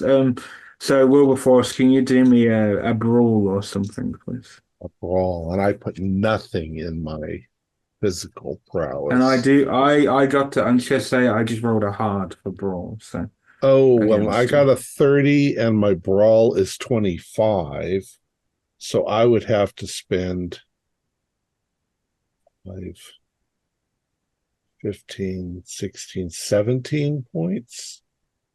I think that's Yeah. right. I think I'm freaked out, so I'm going to spend the 17 luck to make it a hard as well. Okay. That's fine. We'll roll me some I don't know what a pipe does for damage wise, but 13. 6 for a club. D6. Well, plus damage bonus, if any. Yeah. Oh, mine says D8 plus damage bonus, but whatever. Do D8. I'm not bothered at this point. It's a Do a big- Yeah, I D8. have no damage bonus either, so 2. Yeah, it doesn't seem to be budging, but it's like a little tap as it's getting closer and reaching. Woodward, do you still have your super strength? I have my super strength, but I was actually going to see if there's anything else I can fuck up around here that hopefully will get his attention away from folks. So whether there's any, you said there's plenty of medical equipment around here, and Yeah, such there's things. lots of medical equipment. If there is like a heart monitor or something going beep beep beep, pick that up and use that to smash against something else and start Okay. generally trashing the place. Okay. Oh, this is not going to be so good for you, but can you do me a luck roll? Oh well, I've got my 10 points back, so you never know. 99 is nowhere near what I need.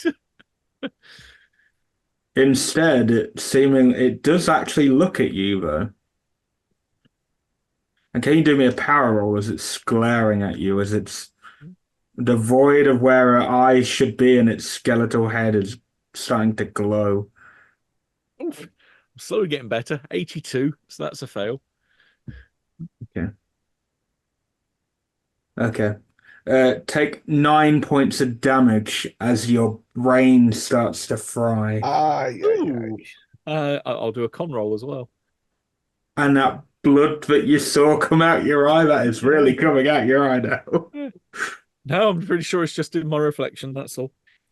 And I'm unconscious as well. Okay. Oh, great. Gibson, what are you doing? Really, I'm just kind of running around doing the same things everybody else does. I'm trying to just cause havoc and pushing Okay. things over and whatever I can do. Okay, can you do me a look roll?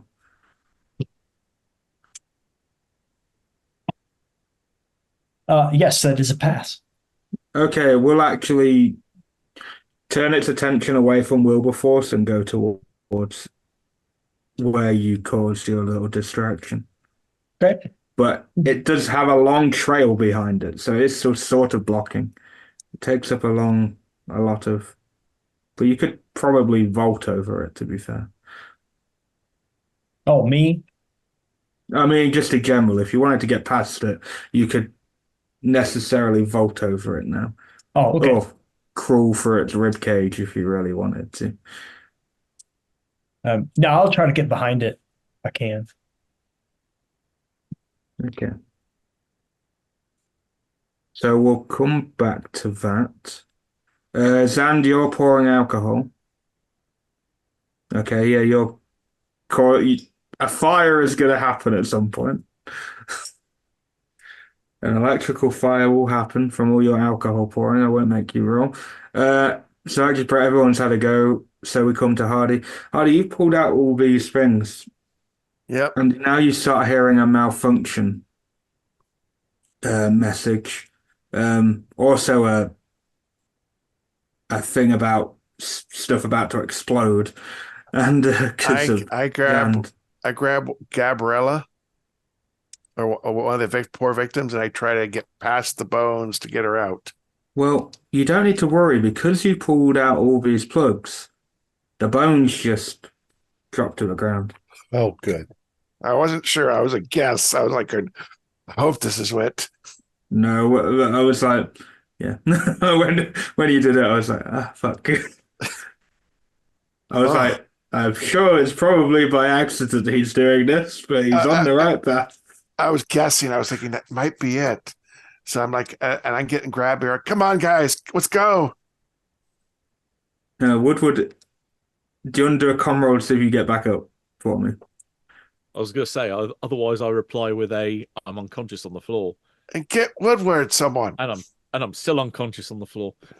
Zand, can you roll me a d4 actually? Because this is about the explosion that you have inadvertently caused with your alcohol pouring. Okay, luckily I did not get 4 because then I would be dead. So I got 2. It'd have actually been better for you to get 4 because that would have given you more time to. Okay. Curses. So, but there is a massive alarm going off now saying this place will explode in blah de blah, blah blah. The classic self-destruct in T minus. Yes. Yes, but Typical Bond villains. You've done good because but you are also destroying the evidence at the same time. How long before the thing blows up? You've got 2 minutes, and and that elevator ride up is quite a lengthy one, so you don't have long. But you think if you got to the elevator, you might be fine. Obviously, some of you are a bit. Gibson and Hardy and yourself, Wilberforce, are closer to the exit at the no, sorry, just Gibson and Wilberforce. You're closest to that exit. Hardy will be on his way because he went to get Isabella and Gabriella. Well, Woodward's run on the floor everybody. at the minute. and Zand would be the furthest away. Well, we're not going to go up until everybody's here, so quickly run. We have to get out. Is there like a gurney or something? Just drag him onto the platform. I will need you all to do dex rolls, but whoever's dragging Woodward will have to do it with a disadvantage. I'll drag Woodward. And Hardy, if you're helping the two girls, you would Right. also have to do a disadvantage. All right. Disadvantage. I failed. roll. I failed to help. Okay. Got us. It just barely passed. So close to failure. Okay. Well, with the disadvantage, I got a 98. Ooh. Oh, shit. Okay. Sorry, Woodward. Gibson. I passed that. Okay, so Gibson and Hardy are at the elevator. Wilberforce, you will have got there.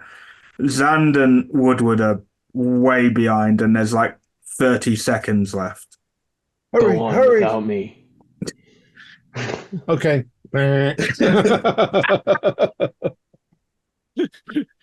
Oh, pull Like- those heartstrings. No, just Just for a little bit of safety, if We don't- you We know also what would your have got viewpoint is on the afterlife and how life itself is pain. So This thing's doing me a favor. just for a bit of a thing, you would have helped there's probably about 3 children who might still have been alive, Okay. so I'll just say you brought them along with you just to.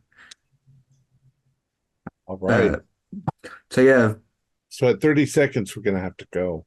So yeah. So Woodward, I'm just gonna say you 3 go up, and Woodward and Zand are devoured in the blast.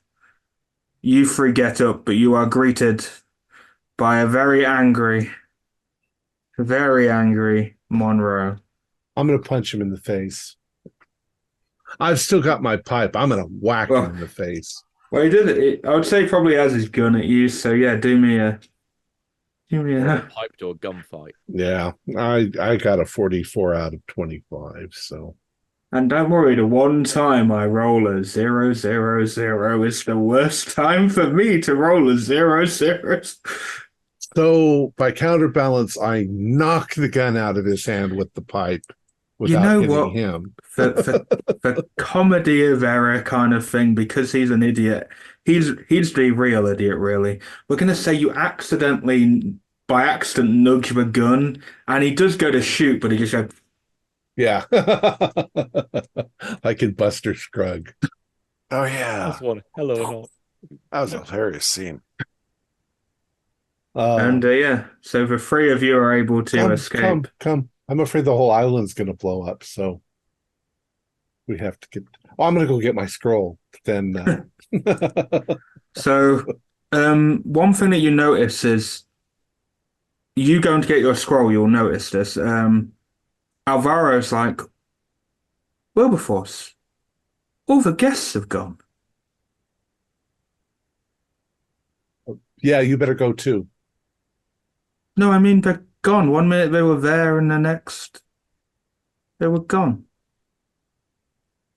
Yeah, you better go too. Run. He kind of just goes to the step of the front of the manor and sits there. He just looks confused. Do you know where? Well, okay. I say we all run, get to the dock, find. Is one of the Pendragon. cars there? Yeah, the cars are there. Let's pile them in and go. But if the island doesn't blow up, we can go back and search the house and find the artifacts that we were supposed to get in the first place. Yeah. True. And we'll tell what's her name. Oh, well, we don't know that Monroe is dead. We just. Oh yeah, we do. He killed himself. Shot himself. Yeah, he shot himself in the head. Yeah, you guys get to the thing. You see Pendragon there. Also, you see a very injured Santiago. Obviously, sadly, his friend Alejandro did actually get shot by Monroe's men. And he is obviously reunited with his sister and his girlfriend, thanks to you guys. If this was a campaign, you would get bonus dice rolls for successfully saving those two. We will tell them Be- that Monroe is dead and his monstrosity is destroyed. And now let's go have lunch. yeah, the manor doesn't blow up, so We don't need to leave then immediately. the only thing with a manor is maybe some of the bottom floors fallen down a bit, maybe because into an underground yeah. area. All right, cool. Okay, so Crazy. yeah, three of you survived. Well, it was the. I realized when we got to a certain point, I was like, okay, maybe we would have needed a bit longer for this, but I think I managed to streamline it a bit, but I did it a bit too much. I gave you a bit more exposition than I should have done, and there was a few paths that I cut just for brevity of time. It's fine. You're almost at 4 hours. So basically, what happened is it's Monroe. He was trying to give himself eternal life, and he found a scroll which would give him eternal life. So thanks to all his work, well, Vass's work, finding, and university's work, because suddenly slagged him off, finding bones of old ancient bones, and which he needed. So he took these bones, 7, with fact, rigged a machine together, thanks to a little help from a friend from the future, a wizard. You didn't really get too much into that. Because I kind of cut that bit because it wasn't too important, and I didn't think you were gonna question all the technology or everything's going on. So, So was he pulling people from different time periods somehow? So what happened is the technology allowed these, with these bones rigged to these machines, he was able to create these clones almost of them. But by doing that, he was able to access their memories, and it created holograms of themselves. It was the only way to keep them, which is why they're there. And if you touched them, it would basically because they were like radiation holograms. So that was a radiation burn that Zand had, which is why it was so red and burning and horrible. And if it got worse, it would have started to itch, and he would have started to peel bits of his skin off. And don't matter now. Yep. Yeah, which plays into the old technology of that. So, and they're all mimics of their own time, and so yeah, that's really it. It's just using bones to bring, and by having that energy, he would be able to bring all of that to give him eternal life, or so he believed. Because who wants to believe scrolls? Not all scrolls tell the truth. Yes, you do. And maybe you'll be better with it than he was.